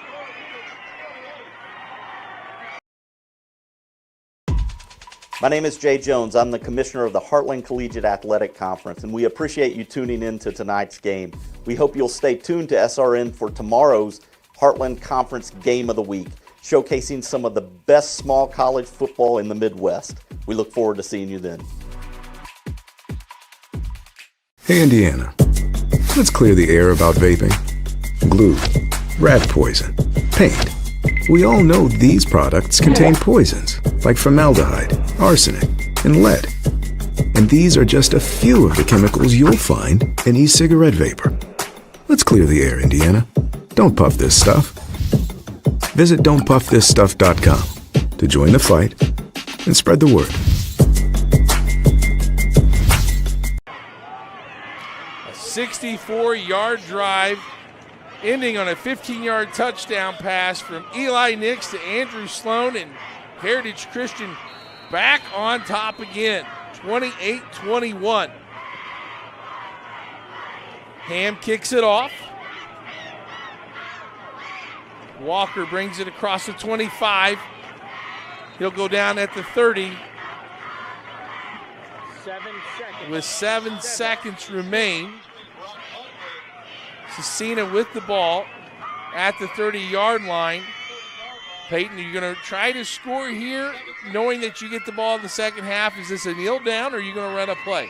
If I'm Scecina, if I'm the coach of the team, I'm trying to score, but you also could see it as a situation just to get into the locker room and regroup as a team, coming back out here, figuring out what needs to be fixed and all that. And I think that's what we're going to see here. And that's what it'll be. It'll be a kneel down, and that'll be the end of the first half. And what an exciting first half it was. The game started with Heritage Christian going 73 yards on a 53-yard touchdown run by Elijah Pimental, put them on the board 7-0. Scecina responded with 3:26 left in the first quarter and a 2-yard touchdown run by quarterback David Mendez, and we were tied at 7-7 with 16 seconds left in the first quarter. Eli Nix threw to Andrew Sloan a 23-yard touchdown pass, and Heritage went on top 14-7. To start the second quarter, a 1-yard touchdown run by Mason McClellan tied it at 14. Then Elijah Pimental again from distance, a 69-yard touchdown run, and with 8:38 left before halftime puts Heritage Christian up 21-14. 6:46 left, an 8-yard touchdown pass from Mendez to Keegan Ray tied it up at 21. And just now before halftime with 12 seconds remaining, Eli Nix hooks up again with Andrew Sloan from 15 yards. And Heritage on top here at halftime by a score of 28-21. Your thoughts on this first half? For Heritage, all they need is one stop and one score. They have done a phenomenal job at finding a rhythm and setting the tone here because coming into this game, it was all about Scecina's offense, but it was all about Heritage's defense, and they have done their job on defense, holding them to less points than what they have. So if Heritage is able to make one stop and score one time, they can pull away here. And if you're Scecina, you got to figure out Heritage's pass game because you locked down their run, but then their pass just came to life here in the first half, as we've seen. And you got to take away their huge threats on the outside, and you got to find something consistently to roll off of with offense because they have a high-tempo run game, but they haven't really clicked with the pass yet. Well, we're going to take a short break. We'll come back with a special halftime guest. I can't wait to introduce him to the world. It's Heritage Christian on top of Scecina, 28-21 here on IndianaSRN. Can't make it to the game? We've got your back. Just go to www.IndianaSRN.org and tune in to all of the live action, or go to our on-demand service and relive your favorite moments. We never really realize how much we depend on electricity until the power goes out. Get those lights back on when you choose the certified electricians at Bertner Electric Incorporated. Locally owned and operated, we are a member of the Better Business Bureau and provide only the highest quality of customer service. For more information, give us a call today. We encourage you to subscribe to our YouTube channel, IndianaSRN. Hit the bell to get notifications for upcoming games and more. Watch as many games as you want, as many times as you want. Welcome back to the campus of Heritage Christian High School. Number 1, Scecina, and Heritage Christian on top 28-21. And with us as our halftime guest is the Vice President of IndianaSRN, the one and only Coach Keith Myers. Coach, thanks for joining us on this nice evening. Well, when I started hearing the crowd yell, I thought they were yelling for me, and then I realized the little Pee Wee team is out on the field. So the Little Eagles are in celebration and have something really exciting to cheer about tonight. Coach, as we take a look at IndianaSRN and the network, we've got some exciting stuff. Let's first of all talk about all the fall things on our schedule, including some volleyball games that we've had in the past from high school and even into the college ranks. Yeah, you know, our season started out with a pretty good volleyball program. We'll also do some soccer later on in this month, and starting in October, we'll have some playoff games. And the last couple of years, we've been blessed to do some state tournament games as well. So looking forward to that. We've been very, very blessed with some schools that have very good volleyball, and it's exciting to be part of that. And in fact, we have a game on Tuesday night that should be a very interesting contest. People can check out our website for that game. And volleyball is one of those sports that has really taken off, and Indiana volleyball in itself is just becoming in the national conversation.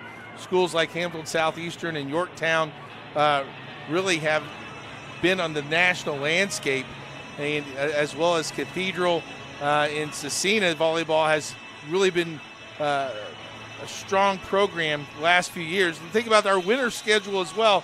What do we have on tap? I know it's kind of far away, but we're already halfway through the high school season. So what do we have for the winter time? So far, we have 170 basketball games that will be broadcasting, and the schedule is still being worked on. I will tell you that it is very interesting because now with the added of the IHSAA, we're getting to put Division III college sports on the network with volleyball, with soccer, with lacrosse. The basketball schedule is very good, and because you have done a couple of playoff games in the IHSAA, that conference is very competitive when it comes to basketball. Well, and you just took the words out of my mouth. The IHSAA is a partnership that we have through IndianaSRN, and it is a fun conference to be a part of. Local universities and colleges throughout that you can see some of these local talent throughout the state that we bring from a high school level to the next level. And I know even tomorrow we have Greenfield and Manchester football that we'll be bringing to you on the network. Wonder who's on that call at 1 o'clock. I took tonight off to prepare, and you notice that I'm here in the booth. So Troy and I will head up to Manchester tomorrow morning at 8:30 for the 1 o'clock kickoff. Should be a pretty good ball game. Well, and we're even excited to bring those semifinal and final action in volleyball and men's and women's basketball, and the atmosphere that is in those contests, and with an opportunity to go to the national tournament. It's really a special time. And lastly, Coach, the last thing I want to ask you is sponsorship. How can someone get involved and be a part of IndianaSRN and be a wonderful sponsor and promote some of these student athletes? Well, first of all, we want to thank the people who've been with us for 15 years. We have actually 4 sponsors that have been with us all 15 years, 5 years on the web. If you own a business, and a small business, a little business, and I will look at my partner right over here, Peyton. Good example. His folks sponsored us a couple of years ago, benefited from that, and now we see that more and more people could do that. They can contact me at coach@IndianaSRN. We'll work within your budget to put whatever you need, because these young men and young women are getting an opportunity to be seen. And here's the truth, Clark. is a lot of college coaches in that Division III ranks will watch these Friday night games because they can't get to the game because they're ready to play on Saturday. That's one thing I love about the IHSAA. They stayed normal for Saturday, but we've got 4 or 5 players that are in this game now are playing at Franklin or Hanover or Manchester, and that's a great thing. So, contact me, coach at IndianaSRN.org. I know that there's people who are chomping at the bit for basketball. We're more than halfway to get budget for basketball. It costs money to do this, but if you like your business to do that, contact us, coach at IndianaSRN. Here's the cool thing: you get to see it live. You do, and you get all the commercials, right? Then every single kid that watched the replay, which will be thousands, will get to see the commercial again, so you get double dip. It's a fabulous resource. It's a win-win for all parties involved. Whether and it's I gotta pay your salary, and it's a lot. Let me tell you. Yeah. Are you up to 2? Are you up to 2 figures now? We'll talk about it off air. All right. Well, thanks for having me. Hey, Coach, thanks for joining us here in the booth at halftime. Heritage Christian on top of number 1 Scecina, 28-21.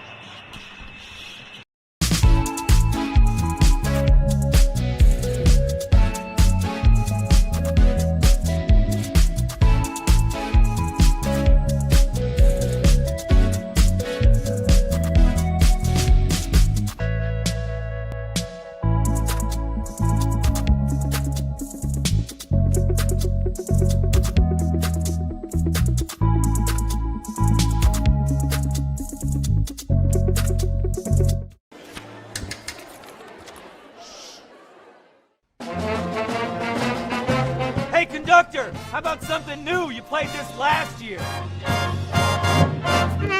Come on, get your head out of your sacks. We're trying to hear. Well, I'm sick and tired of hearing your kid play the wrong notes. Where's my kid solo? At least you can see your kid. Why is my kid stuck way in the back? The conductor only plays his favorites. My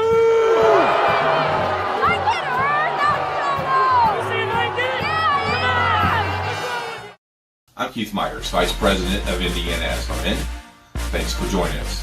Do you know IndianaSRN broadcasts 350 games a year? All sorts of sports? Yeah, we do. Hard to believe, isn't it? IndianaSRN loves to put student athletes first on our website. If you're a business out there, we probably could help you too. Contact us at coach@IndianaSRN.org. Grandma from out of state thanks you. Mom and Dad who can't get to the game thanks you as well. In fact, our athletes watch the games over and over again. Our military has enjoyed the games as well. So sit back and enjoy the game. It's IndianaSRN. High school football fans, welcome back to Friday nights, to pure spirits, to pure sports. Welcome back to high school football. Fans, I'm IHSAA Commissioner Paul Knighty, and I just want to say, welcome back! This is Friday night. This is Indiana high school football. This is your IHSAA. Hi, I'm Matt Wolford, President of the IHSAA Foundation, and we need your help. We need your help so the youth of our community can develop advanced leadership skills. We need your help giving high school administrators and coaches the instruction and insight they need to be better role models and teachers. To learn more or to make a tax-deductible contribution, go to IHSAAFoundation.org. You'll not only be contributing to the foundation of the IHSAA, you'll be contributing to the foundation of our community.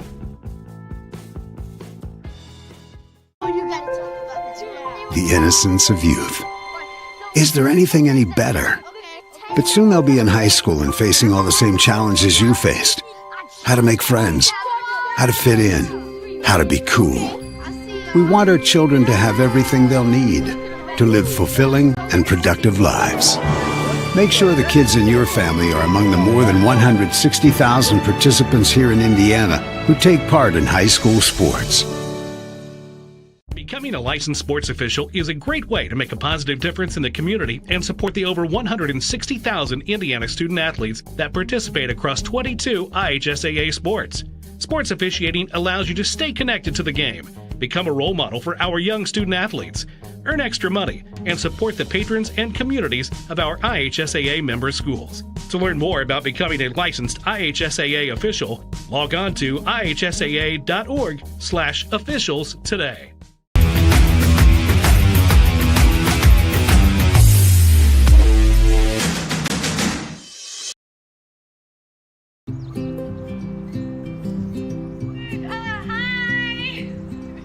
You're good at making big announcements.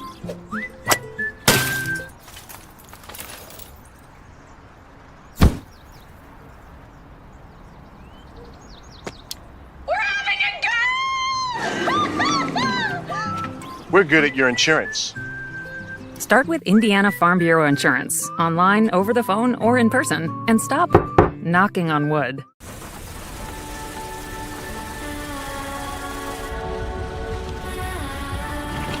You're good at keeping the car clean.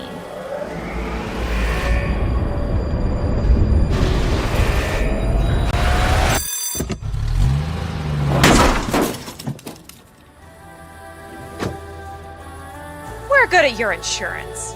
Start with Indiana Farm Bureau Insurance, online, over the phone, or in person, and stop knocking on wood. Want to know what I like best about playing basketball for my high school? I like it because it's a place where my friends get to see me play. I like it because I'm playing for someone besides myself. I'm playing for everybody in my school and every person in my community. Indiana high school sports.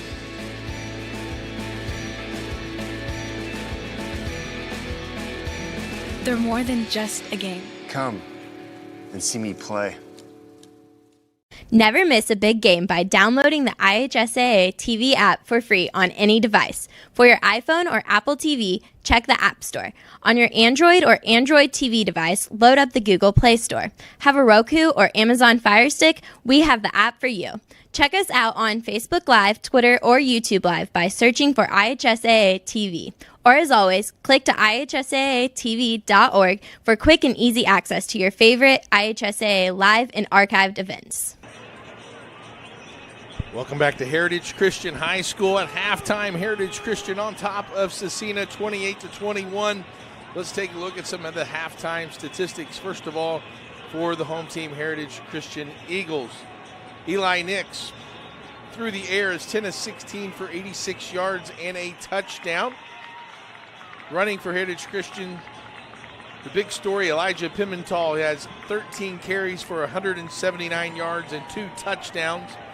Vaughn Johnson has 3 carries for a -2 yards. And Noah Ham, the punter, ran for 4 yards. He got a first down on a fumbled snap in the first series of the game, which ended up being a pretty huge play for Heritage Christian. Receiving, Heritage Christian is led by Andrew Sloan. He has 6 catches for 71 yards and 2 touchdowns. Isaac Jones has 3 catches for 28 yards. And Elijah Pimental has 1 catch for 2 yards. For Scecina, David Mendez, the quarterback, is 9 of 14 for 123 yards and a touchdown. Running backs, Mason McClellan has carried the ball 17 times for 67 yards and a score. Eric Montgomery 8 times for 44 yards. And Clifford Brown has 1 carry for 15 yards. David Mendez on the ground has carried 3 times for 17 yards and a touchdown. And receiving for the Crusaders, Keegan Ray has caught 3 passes for 25 yards and a touchdown. Zach Plunkett has caught 2 receptions for 64 yards. Mason McClellan has 1 catch for 10 yards. Eric Montgomery has a catch for 7 yards. Luke McDonald has 1 catch for 8 yards. And Clifford Brown has 1 catch for 10 yards. So let's look at the statistics so far of this first half. And as we also take a look at some scores around the area. Peyton, tell us who you got from the scoring standpoint.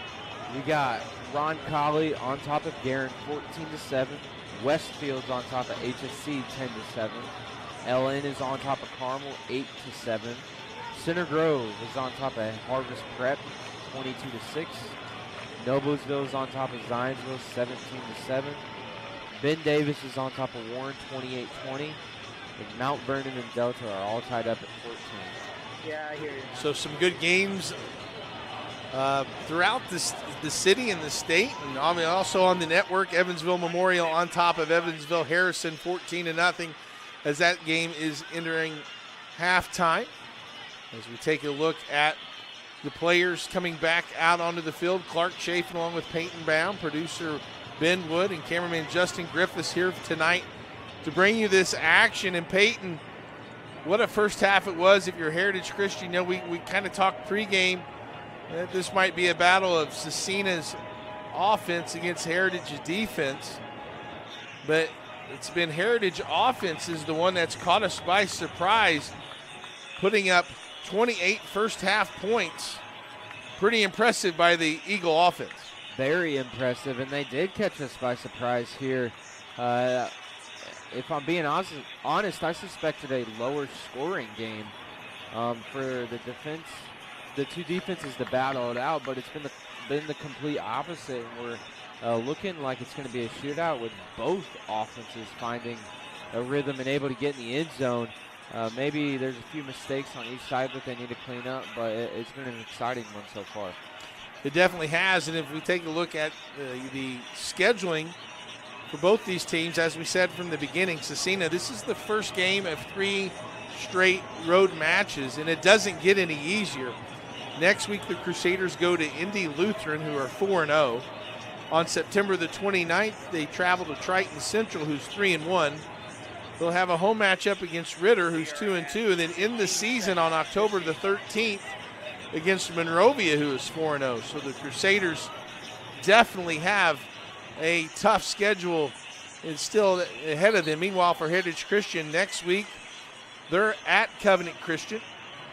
And then on the 29th, they play LaPel, who's 1-3. October the 6th, they're at South Putnam, and that was a good game last year. And they finished the season with Purdue Polytechnic at home, who is 2-2. And we are ready to get started here with third quarter action. And Mr. Craig Cox at halftime had a chance to talk to Coach Hurley, and he said he was really pleased with the first half of Scecina, other than just the 2 long touchdown runs by Pimental and that last penalty there that gave Heritage an opportunity to hit that 15-yard touchdown pass. But overall, Coach Hurley pretty happy. We'd like to thank Mr. Craig Cox for those sideline reporting duties that he's giving us that information. As a flag on the play for Heritage Christian, I think offsides, player leave a little too soon before the ball was kicked, across that 40-yard line, so they'll re-kick now from the 35. And a clean game so far, only a couple penalties for each team and no turnovers. It's been nice, clean, good football for tonight's action. Noah Ham to kick off. Puts a leg into it. Taken at the 10.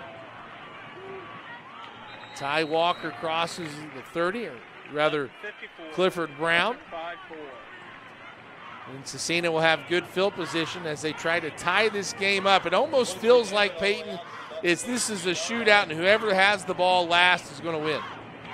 It does seem like that. Heritage right now has the leverage because Scecina is scoring to tie Heritage right now, and Heritage is scoring to take the lead each and every time.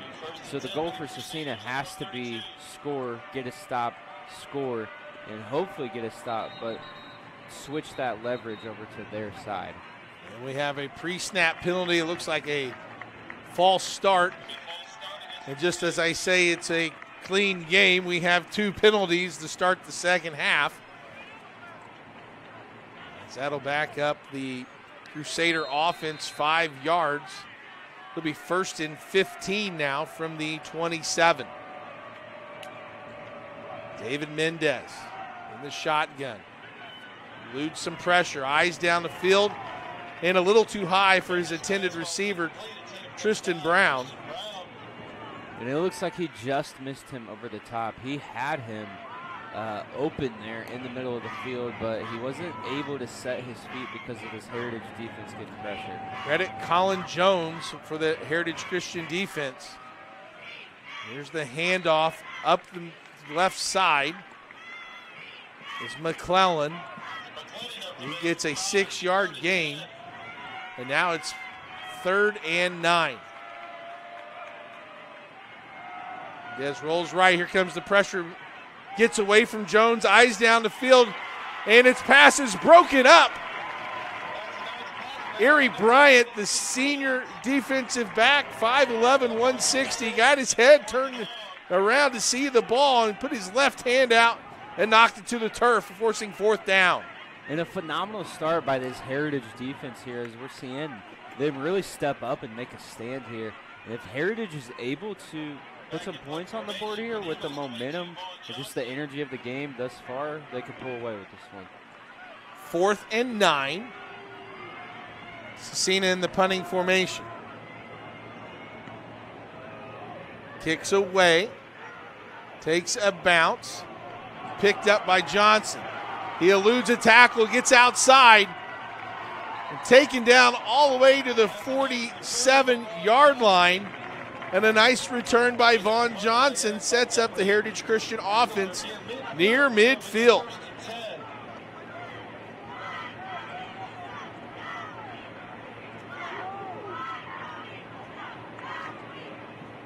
"47-yard line, 1st and 10 for Eli Nix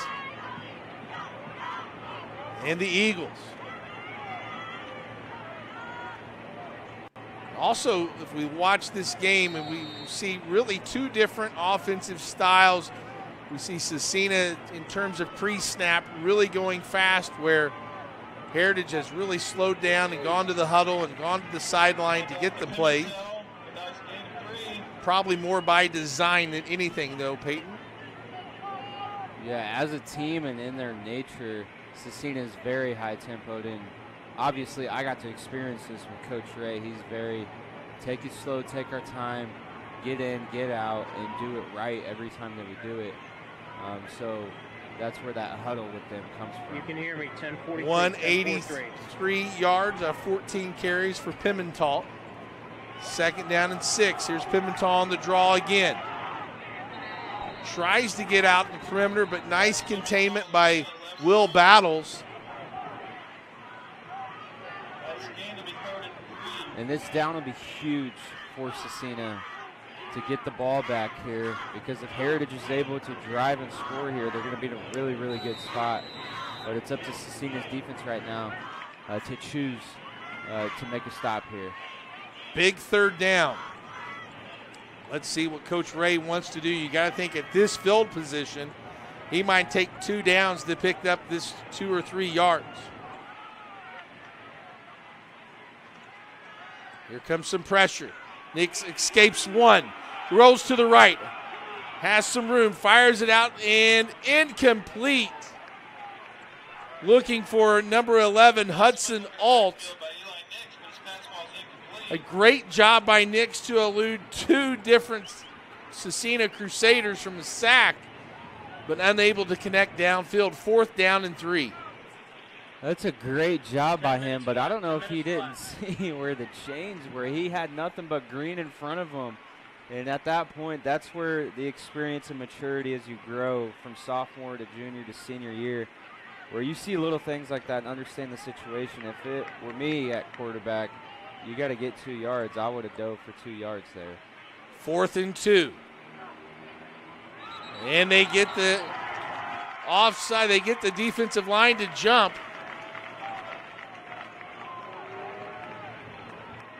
And were they drawn offsides, or did they jump? Let's see what the White Hat says. And he calls it a false start.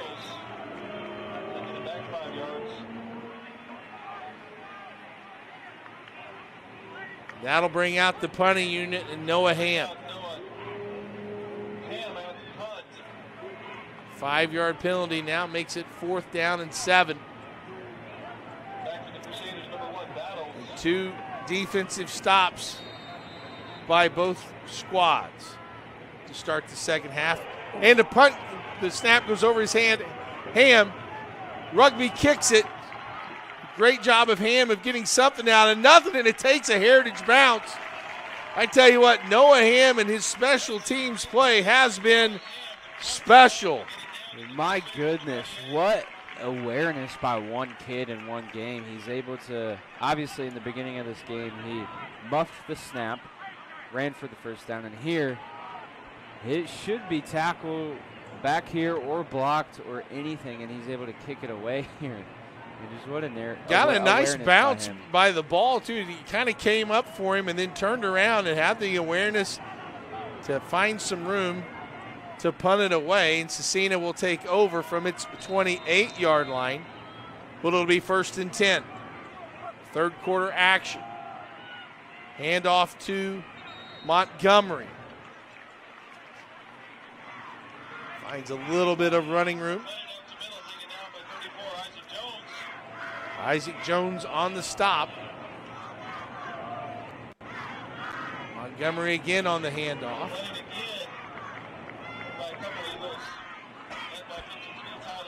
And it'll be 3rd down. Call it 3rd and 3. And stopped and hit in the backfield for no gain. This Heritage Christian defense. 9 minutes if you can hear me, 9 minutes.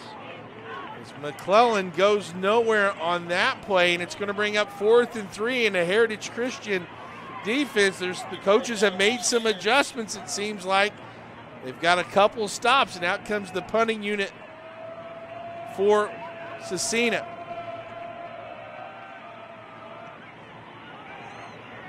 Good punt. Vaughn Johnson bubbles it and falls on it this time. Smart play. Will Battles applying that pressure. Johnson bobbled it, caught his eyes up, and thought about running, but thought better of it and fell on the ball. Boilermaker Local 374. Learn how we can hire you. Contact us today at 219-845-1065. It's the International Brotherhood of Boilermakers, Iron Shipbuilders, Blacksmith, and Helpers. That's Boilermaker 374. 1st and 10 Eagles. 8:38 to go in quarter number 3. Ball on the 27. Here's the jet sweep to Johnson. Breaks some tackles. Crosses the 35. And he's close to a 1st down.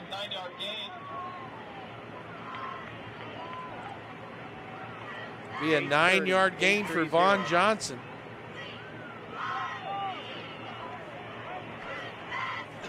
And it'll be 2nd down and 1.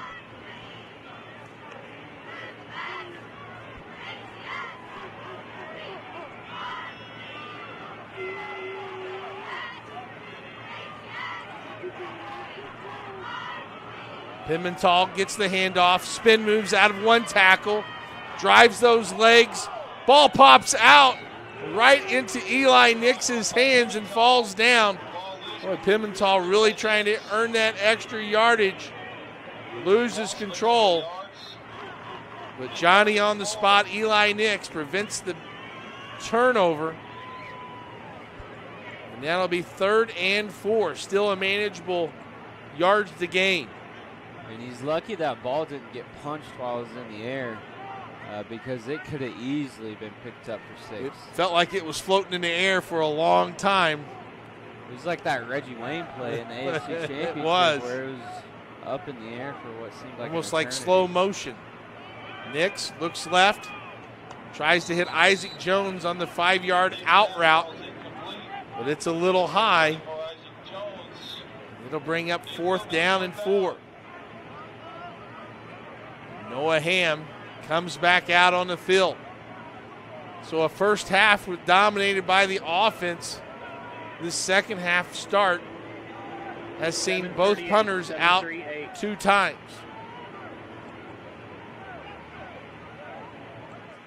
Ham back at his 21-yard line. Able to get away. Fair catch made by Ty Walker. And a good punt by Ham, and the Crusaders will start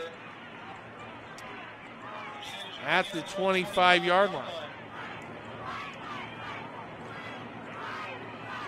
So some good adjustments, Peyton, made by both of these coaching staffs to stop the opposing offenses from getting in the end zone to this point, as we're almost halfway through the third quarter, and the Crusaders have the ball. They have made what it seems like a lot of adjustments here, because what we had in the first half was an offensive battle, and now we have a defensive battle, so it's kind of interesting to see the transition in this game that we've had here. Mendez throws it out. That's caught by Plunkett. He will cross the 30-yard line. We'll give him the 32. That's a 7-yard gain by Plunkett. And the quick tempo offense. Again, that man right there, number 56, Colin Jones, in the backfield again. And he's been disrupting the game all night long tonight with how quick he is off the ball. Mendez scrambles. He's going to run for it. Cuts back with nice field vision. Gets outside. Breaks containment to the 40. Down to the 38. A big run by David Mendez. And what elusiveness and vision he had there. He was going to the right, as we're going to see here, and he saw nothing there, but he was able to see out of his peripheral vision that there's a cutback lane, and he's just able to be patient behind his blockers, slip a few tackles, and get up to the field where he was. A big run by Mendez. Gets it all the way down to the 38-yard line. Jones stops him, though, on that first down. 2nd down and 11. The draw to Montgomery. Fights for yardage, and a nice 5-yard gain by Eric Montgomery.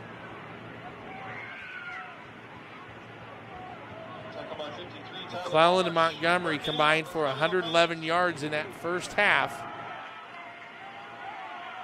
Mendez will route, and it's picked off. Intercepted at the 30-yard line by Heritage Christian. One man to beat. And Mendez brings him down, but the interception by number 31, Brady Hiller, the 6-foot, 180-pound linebacker, with the interception. And as we're going to see here, he's in the perfect spot because Mendez isn't able to plant his foot into this throw. And he goes up and gets it at its highest point, and he picks it off. The first turnover of the game goes to the Heritage Christian defense. And with 6:03 left here in the third quarter, the Eagle offense comes out to try to go up by 2 scores. .556, 5.56. Eli Nix comes out of the huddle. Pimental to his left. Pimental to the right side. Battling for yardage. Tackled from behind by number 56, Nick Mazzelli again for a minimal gain.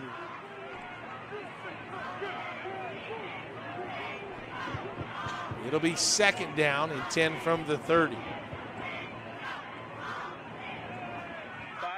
5:30. Nix gets the play call. What do you like here if you're Heritage Christian? Continue to ground and pound?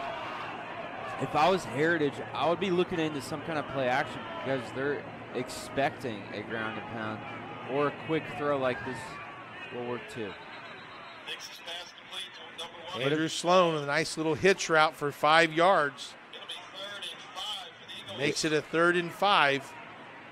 You got to think if you're Coach Ray, you got two plays here to get those 5 yards. You're definitely in 4-down territory here.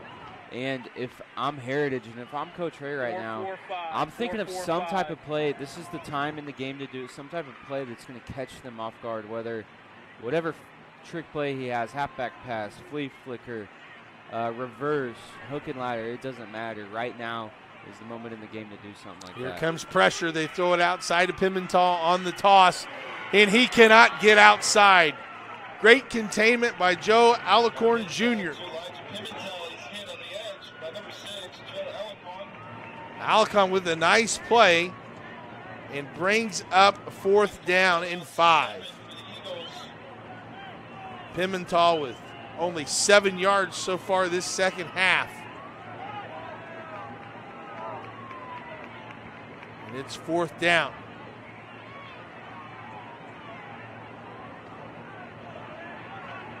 You like the last play call of getting Pimental on the perimeter. Let's see if they're able to do it again. What's really worked for him on offense has been that draw. Here's a fade route looking for Sloan. And some contact, but no flag. And the pass falls incomplete. And that'll be a turnover on downs. So Scecina is able to withstand the interception and hold the Heritage Christian offense without a point, and a big stand for them. Hey, the Morales Group is building better futures one story at a time, with locations in Indianapolis, Zionsville, Anderson, Columbus, and Lafayette. Contact the Morales Group today at 317-472-7600, the Morales Group. Hand off to McClellan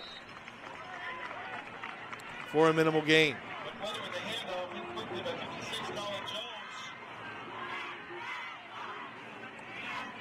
McClellan hasn't really been on track this second half either. And in the backfield, almost taking the handoff, was number 53, Tyler Marsh.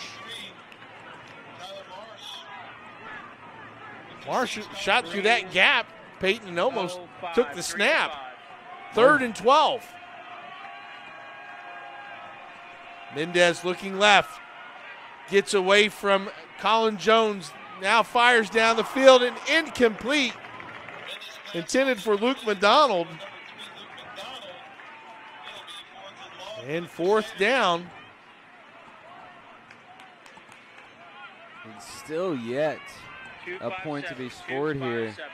And these defenses are really stepping up and setting the tone here for the second half. But Scecina at some point has got to figure it out, because Heritage has their number on every angle right now, it seems. 4th down. Eric Montgomery will be doing the punting. Gets it out of there, a low liner. It'll bounce. Johnson picks it up at the 32. And is be taken down across as the 45. Where Heritage will be 1st down, and then they'll have the possession. This is the 4th possession now for each team. And no points this 3rd quarter. Ball on the 45-yard line. Good field position again for Heritage Christian. They're winning that battle of field position, starting at their 47 and the Scecina 30-yard line. This one will start at the Heritage Christian 45. So very good field position for the Eagles. Let's see if they can sustain a drive and string together a couple of 1st downs. Pimental up the middle. Dives forward into Crusader territory. Pimental up the middle for the Eagles. Nice gain of 6. 2nd and 4. If you're Coach Ray, you got to like that 1st down, positive yardage. Let that clock run. Try to get a score and up 2 scores on this number 1 ranked Scecina Crusader.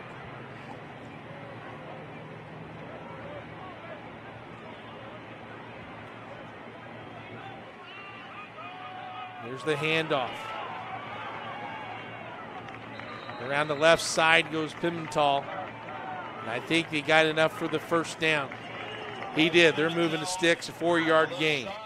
And if you're Coach Ray at this point, for this quarter and next, when you have the ball, you just need to milk it and milk it and milk it and keep running it like he is. If he's able to get positive yards, and then when they, or if they stop the run or start to, you do little short dump passes and stay in bounds with it, and then eventually when you get to the end of the drive, this is the main key here. You have to capitalize. 1st and 10. They fake the jet sweep, and they give it to Pimental. He cuts it around, stays in bounds. That clock keeps moving. 3-yard gain by Pimental. Peyton, what are you seeing whenever we see these formations? What are you looking at on the perimeter? Looks like your eyes are telling you that you see some matchups that you might like. There are definitely matchups when you get out there, especially when you see people like Isaac Jones and Colin Jones hook the defensive end or the linebacker. Sometimes running backs are too patient. It's good to be patient, but as soon as you see your lineman hook that defensive end or that linebacker, you got to get outside of them and go upfield as quick as you can. Under a minute. Pass almost picked off. Falls incomplete. Luke McDonald, the 5'11 junior, reading Nix's eyes. Tries to jump the route. Breaks up the pass intended for Vaughn Johnson and brings up 3rd down and 7. Under a minute here before, or left in the 3rd quarter.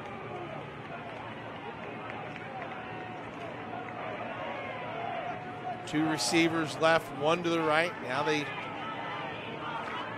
shift formations. Nix, they set up the screen pass. It's caught by Pimental.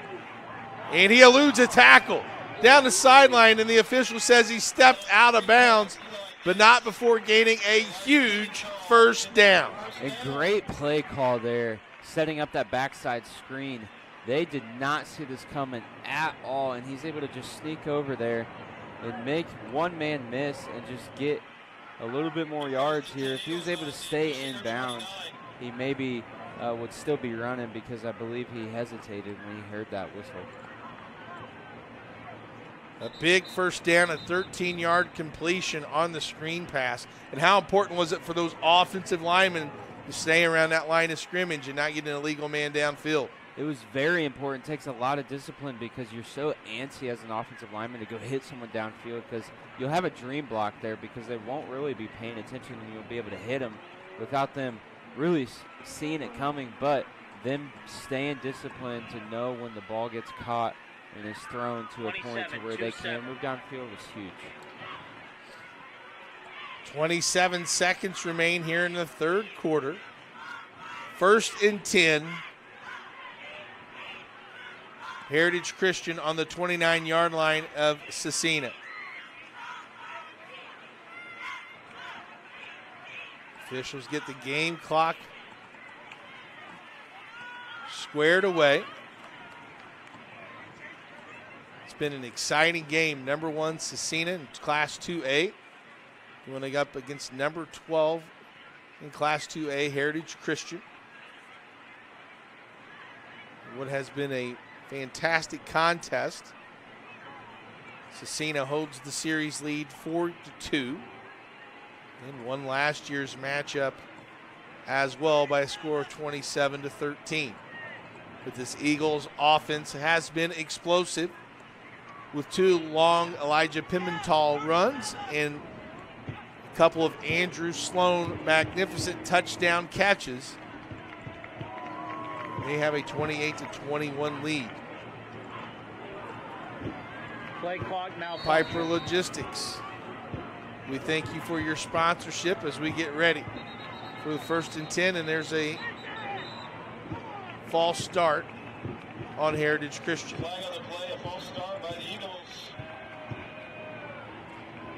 Got to think there was a long getting that play clock and the game clock all synced up there. It was a long time. We kind of thrown maybe the offensive lineman out of rhythm.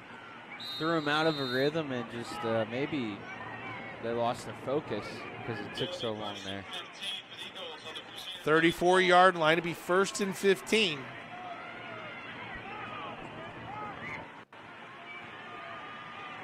Nix in the shotgun.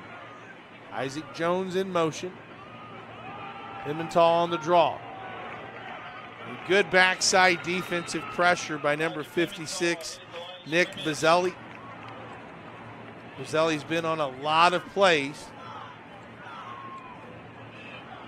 No gain on that attempt by Pimentel. And Heritage Christian 10 seconds. will be happy to let that clock expire as we move to the fourth quarter. We got 12 minutes left to decide this one here at Heritage Christian. The Eagles on top.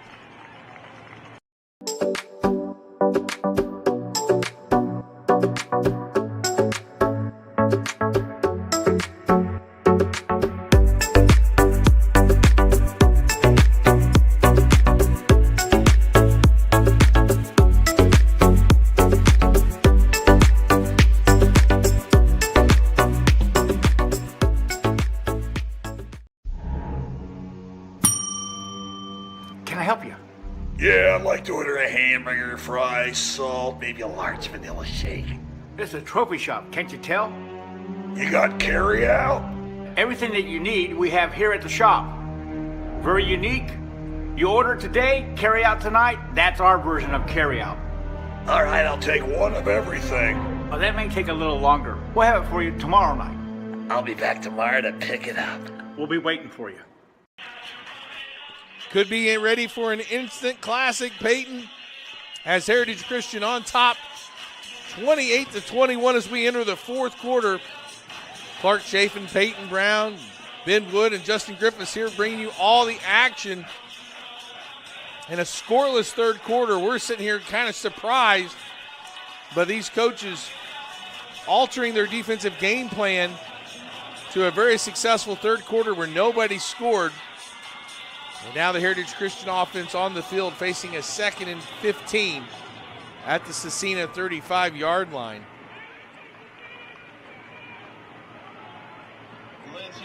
Eli Nix thrown for 128 yards and a touchdown. 2 touchdowns, rather.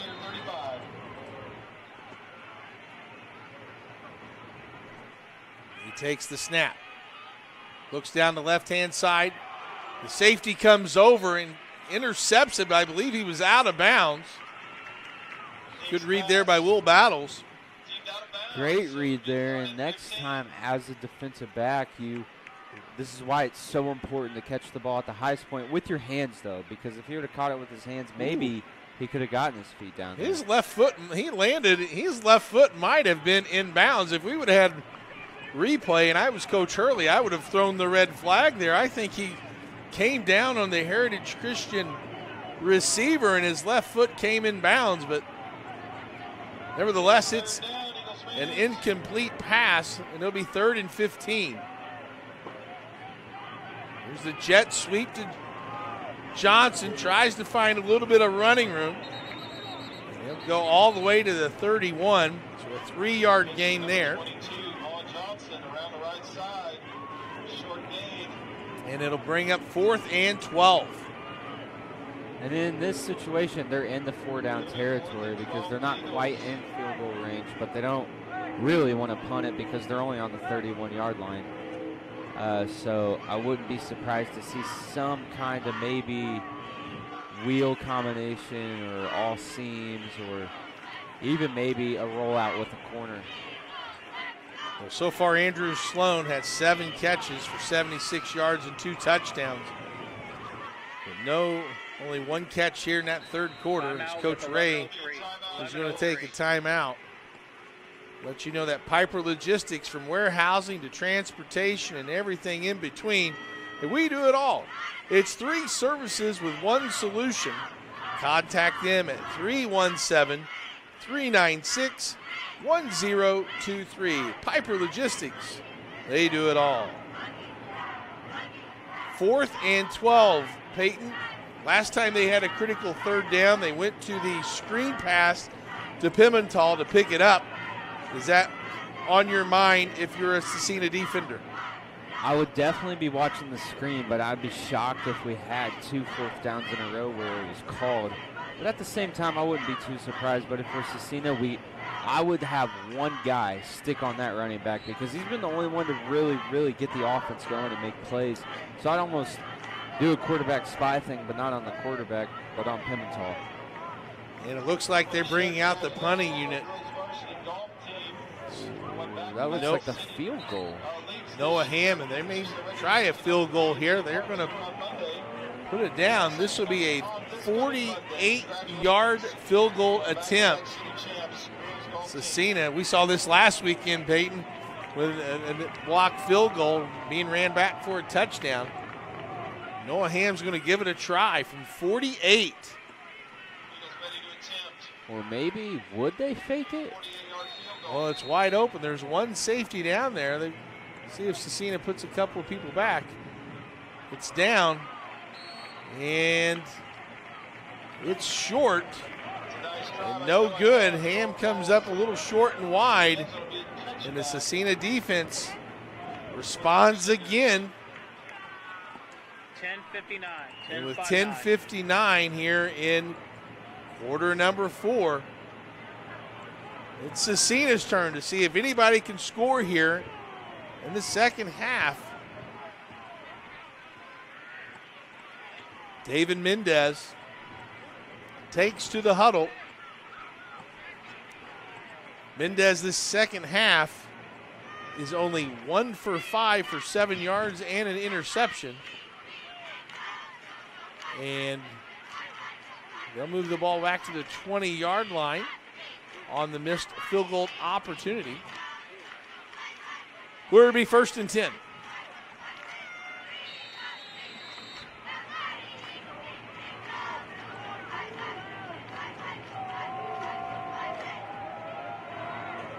Mendez over the middle, has a man, complete to number 85, Keegan Ray.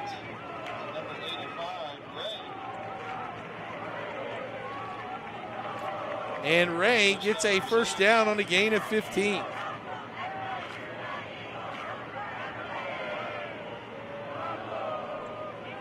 First and 10.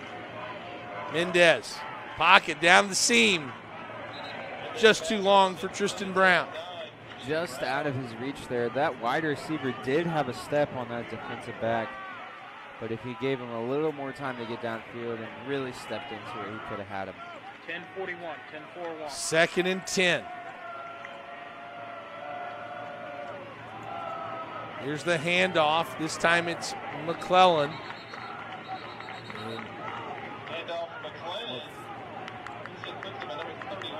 McClellan gets about 3 yards.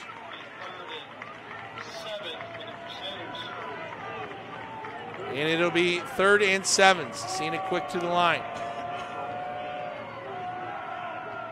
Mendez rolls to his right, directs traffic, and it's knocked away at the last moment. What a great play by Brady Hiller. And again, Heritage's defense coming in clutch for them here in this game. And will we have a scoreless second half? Sorry, I just made the comment. It seemed like whoever has the ball last has the best chance to win, and yet maybe that still is the case, but so far both teams scoreless here in the second half. And punting away will be Eric Montgomery. Gets it out of there. High kick this time, takes a Crusader bounce. And it goes out of bounds, and the official will mark it at the 22-yard line, where it's Heritage Christian turn. 1st and 10.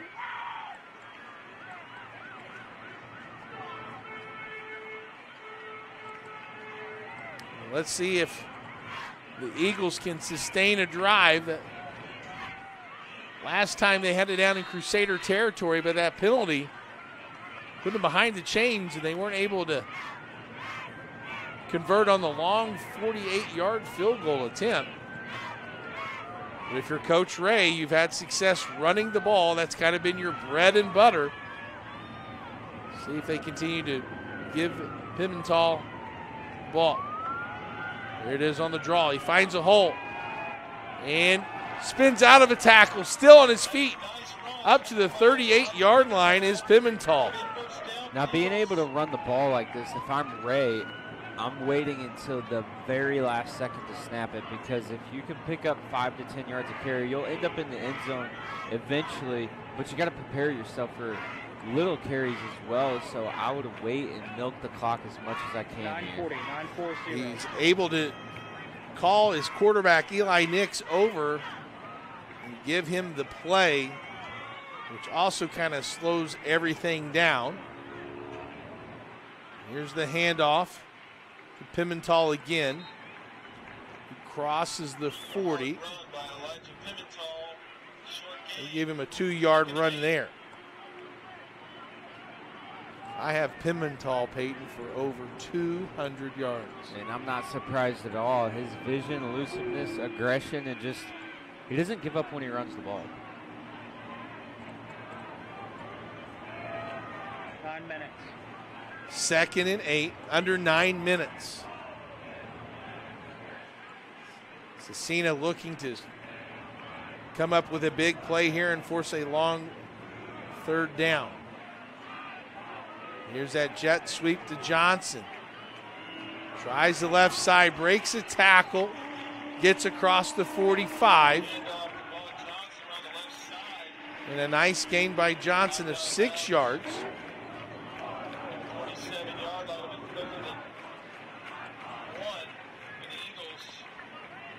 And now it's going to be 3rd down, and we'll call it 1.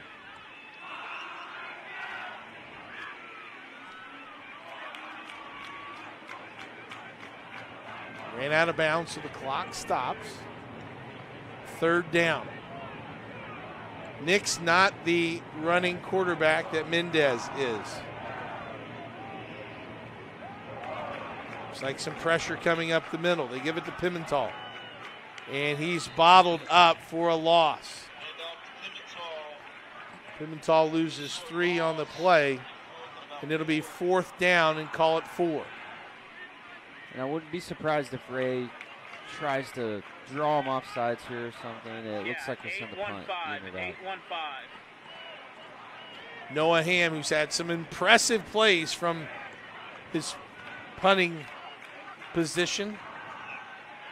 The first series was able to run for a 1st down on a bobbled snap.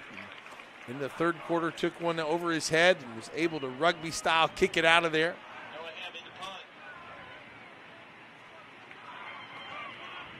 Gets it out of there, angles it a little bit to the right. Takes a Heritage Christian bounce. And he continues to roll inside the 15, down to the 14-yard line. Noah Hamm doing his job and pinning the Scecina offense back. And time for Scecina is running out here as they're going drive after drive and 3 and out after 3 and out. And we're almost halfway done with the 4th quarter now with no points put on the board, and Scecina desperately needs something to be able to break through here. Fans, don't forget to tune in tomorrow at 1 o'clock, HCAC football game. It's Greenville at Manchester University. Kickoff at 1 o'clock on HCAC.tv, powered by IndianaSRN. As the Spartans look to get their first win of the year. Meanwhile, here's the handoff to McClellan.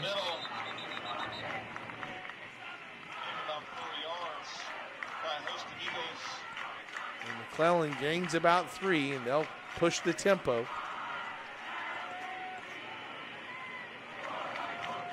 It'll be 2nd down and 7. Plenty of time. Play action. Mendez hits his man, number 9, Tristan Brown, up the right side. And a nice 1st down. A big play by Brown and Mendez. 7-1-0.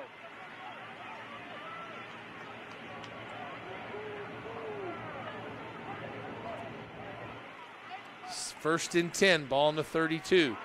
Mendez gets a block from his receiver. And he slides down. There was a hit where they called the flag. Mendez wants a flag. He was able to gain 3 yards there. The officials talk, and they'll just say it's second down.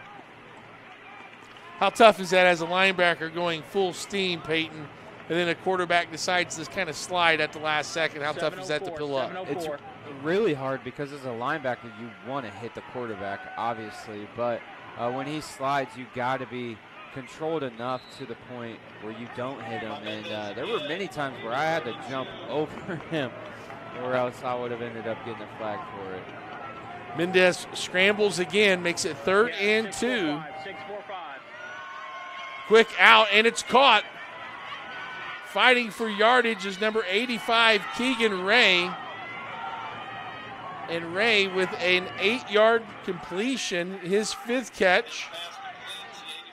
Ray with 5 catches for 48 yards and a touchdown, but none just as big as that first down completion continues this Scecina drive. And a big hit by guess who? Number 56, Colin Jones. And Colin Jones has been just a menace to this offense all night tonight. He's been a nightmare for him. And if I was Scecina's offensive line, I would be keen on him. And there's going to be a timeout. We'll take it with him. 6:13 left here in the 4th quarter. Thinking about what to do after high school? Consider a career with Boilermakers Local 374. As a Boilermaker apprentice, you'll earn while you learn. We offer excellent wages and benefits, and as part of our no-cost hands-on apprenticeship program, you'll learn from the best in state-of-the-art training centers and on the job. Become a union Boilermaker and get on your way to a great career. Find out more, visit www.local374.org or call 219-845-1000. We encourage you to follow us on Twitter at IndianaSRN. Find upcoming games, video highlights, and much more. Follow us now at IndianaSRN. Timeout, Heritage defense. What did you see there, Peyton? Why did they need that timeout? They needed that because they had too many people on the field, and somebody was confused and was out there that was not supposed to be out there, which is just a byproduct of this high-tempo Scecina offense. A lot of times it does confuse defenses to be that high-tempo. Well, you look at the timeout situation. Scecina has 3 timeouts. Heritage Christian with only 1 now. See how those are used in the last 6:17 of this contest. 2nd and 9. Mendez rolls to his right, and it's caught, completed by Ray, who gets a first down. And a nice run after the catch by Mendez. Throw to Ray. Up the middle goes McClellan. Brady Hiller on the stop. 5-5-5. Mendez up the pocket, and he'll go down, a sack by 56. Colin Jones again. They play him all over that line, each side of those defensive end spots, and a big sack gets 3rd down and 11. Mendez back to pass, looks to the right, throws it, and no one saw it coming. It falls incomplete. 4th down and 11. And it has to be 4-down territory for Scecina right now. You can't afford to really punt it away at this point. I mean, you can because you have 3 timeouts, but at this point, the field position isn't going to mean a whole lot. But as explosive as this Scecina offense is, and averaging 40 points a contest. 4th down. Here comes some pressure by Jones. Mendez throws it down the field, and it falls incomplete. How about Colin Jones and the pressure he was able to supply, that time coming from the left side, and forces the incompletion and another turnover on downs.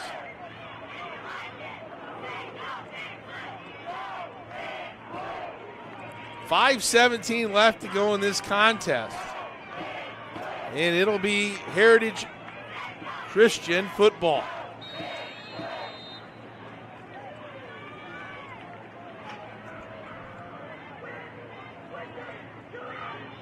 First and 10 from the 39-yard line. Eli Nix, the sophomore, in the shotgun. Elijah Pimental to his right. They'll toss it to Pimental. He'll cut back. Gets across the 45 to the 46. A good 7-yard first down run.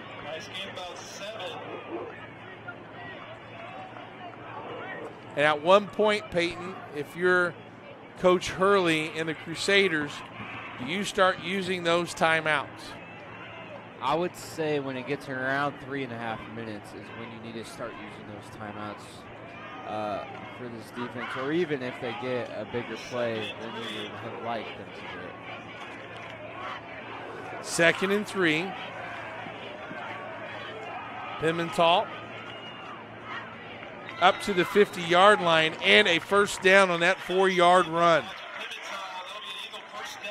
I have unofficially Elijah Pimental for 26 carries for 226 yards and 2 touchdowns. That is insane. Especially, it's a hard pill to swallow as a defense, though. Yeah, I would think as a defensive player, you would take pride in having certain goals that you want to hold an individual to or even a team to for rushing.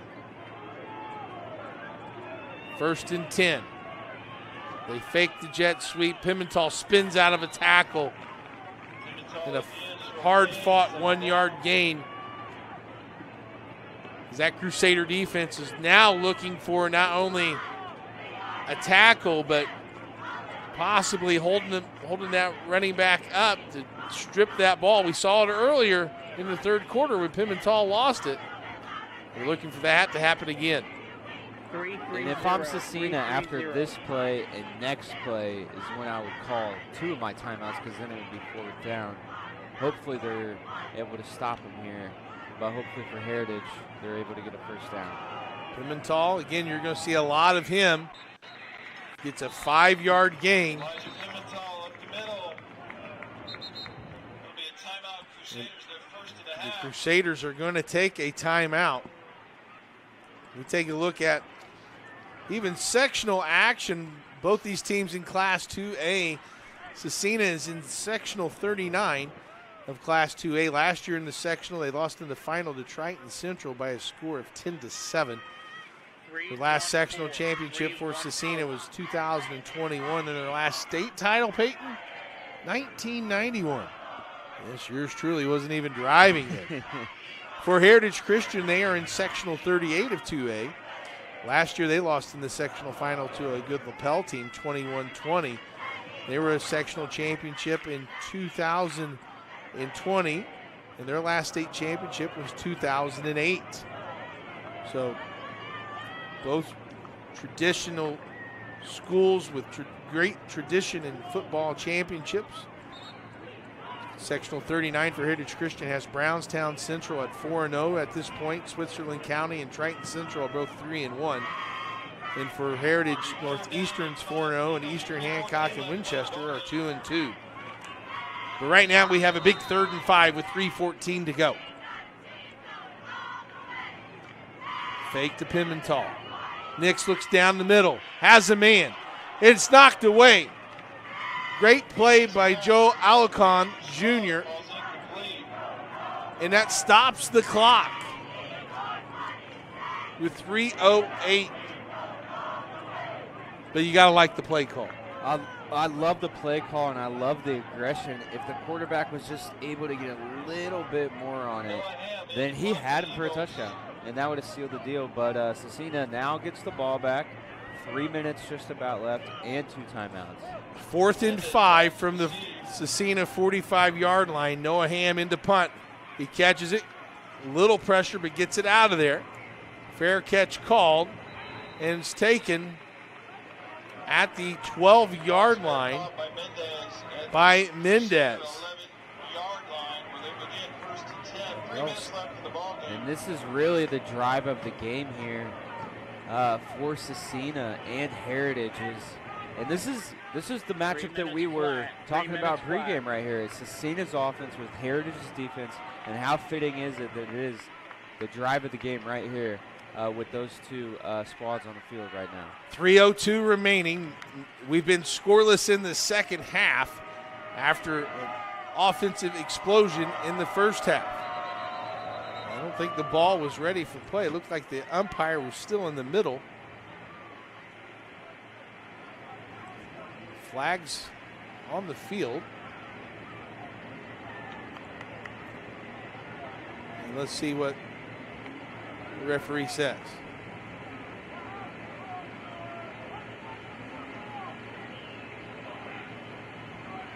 Yeah, there's a little bit of confusion. Good job by the referee to talk it over. And he delay of game on Scecina. I think right now it matters that much. I think they're in four-down territory and go mode anyways. It just makes it a little more uncomfortable here for the quarterback to drop because he can't really afford a sack right here. So now the ball back inside the 10-yard line. Call it the 6. And you got to think Colin Jones is licking his chops. Mendez back to pass. Here comes Jones. He's sacked. Mendez recovers it, but Colin Jones with a huge play. Now it is second down and call it 19. And Jones is going to pin his ears back again. Mendez, here comes the blitz. He gets it out and incomplete, intended for number 9, Tristan Brown. Great job by Mendez to get rid of that ball.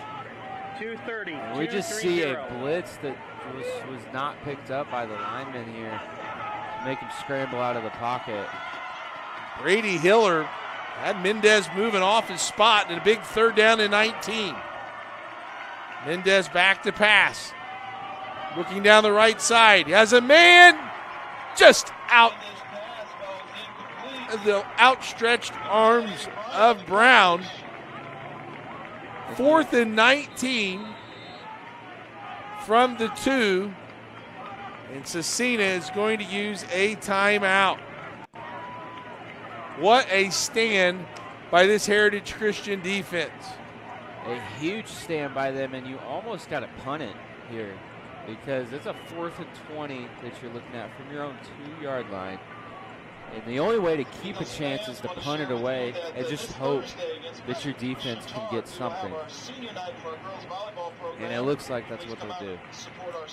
Well, the one thing being the advantage of a 2A school is that a lot of your specialists are also your skill players. So you have Eric Montgomery, who's a running back, has done most of the kicking, and you also have David Mendez back there as kind of in the protector. If you look, they've switched spots. Mendez now is at the back of the end zone.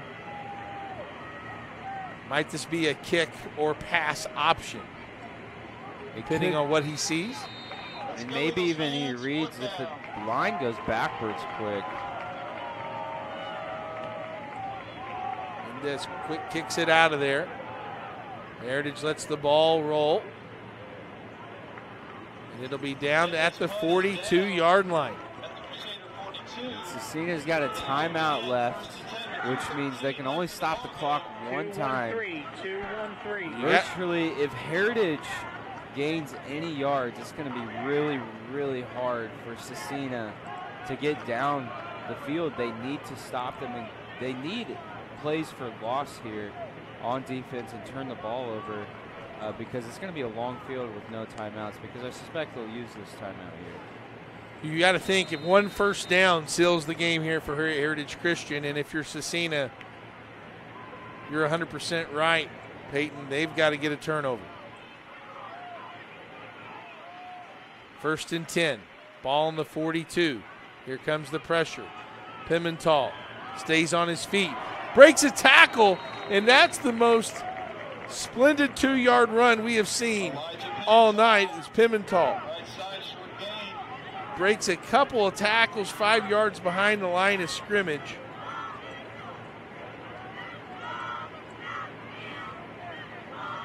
And gets 2 yards, and Scecina will not use that last timeout, so that clock will keep running. And if you're Coach Ray, that's what you're looking for. 10 seconds on the play clock. Under 10 on the play clock.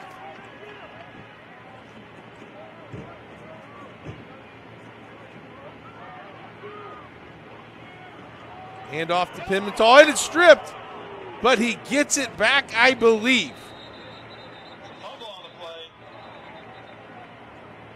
They fake the jet sweep. They give it to Pimentel, and the quarterback, David Mendez, gets his hand on the ball. That ball recovered by the Eagles. And Pimentel's able to fall on it, but Scecina's going to use that timeout with 1:22 left. Boy, that was a huge play. That was a huge play, and you can just see the fire in this team right now at the end of this game, 12, because they don't want to give up and they don't want to give in here. And what a play from him to strip that thing. How about your quarterback punting the ball and then coming in on defense and just stripping that handoff, trying to create an opportunity for the Crusaders. He's all things in one. He's someone that you like to call a utility player. He doesn't really have a position title, but a utility player, because he can do anything right now. And those types of players are so vital to have. And you can tell he's a winner and he's a leader. David Mendez trying to do everything he can to get the offense the ball back. Meanwhile, it's 3rd down and 15, and you got to think, if you're Heritage Christian, you're going to run the ball, and Scecina, you've got to make sure you tackle him. If Heritage Christian, you go down inbounds to keep that clock running.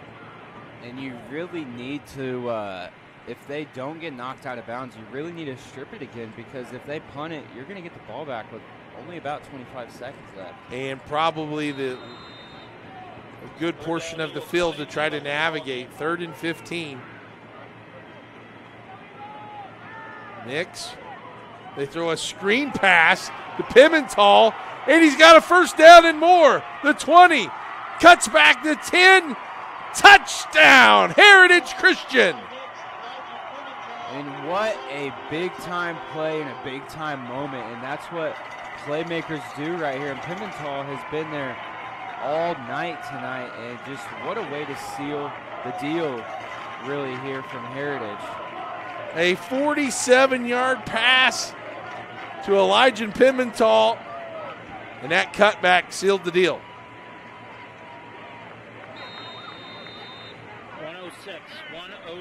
106 remaining.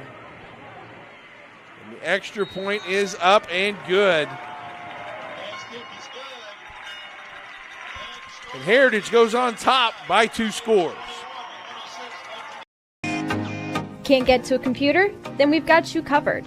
Just go to the IndianaSRN app and stay up to date with all of your favorite teams. You can watch live coverage or relive the experience with our on-demand service.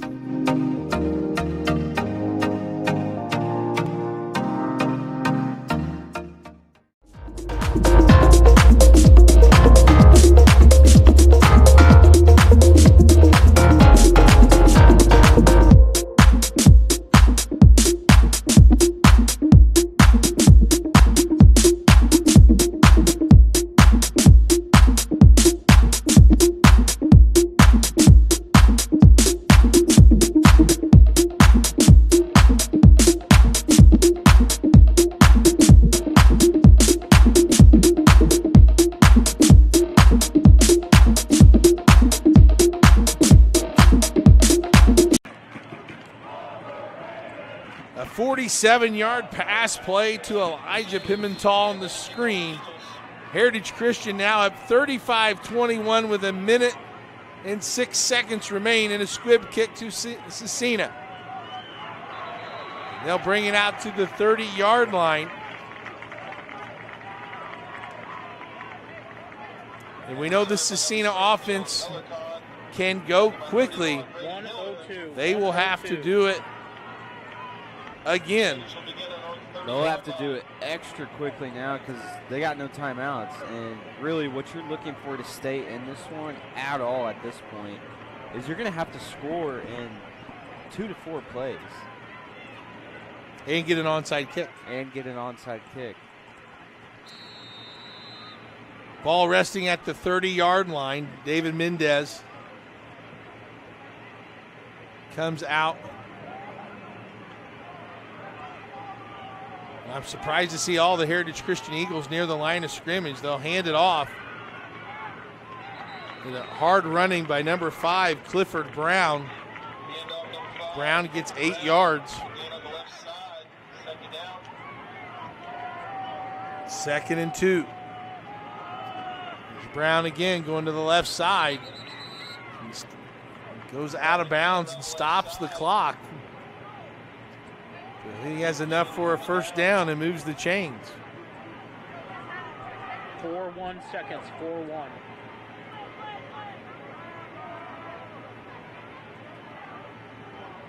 The only touchdown of this half was just a 47-yard screen pass to Elijah Pimental. And Scecina so far is just content to run the football here as we're under 30 seconds.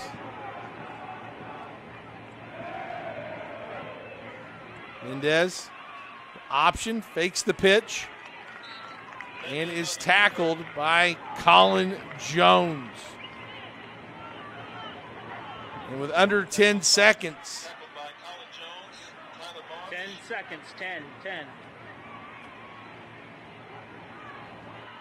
The last play of the game.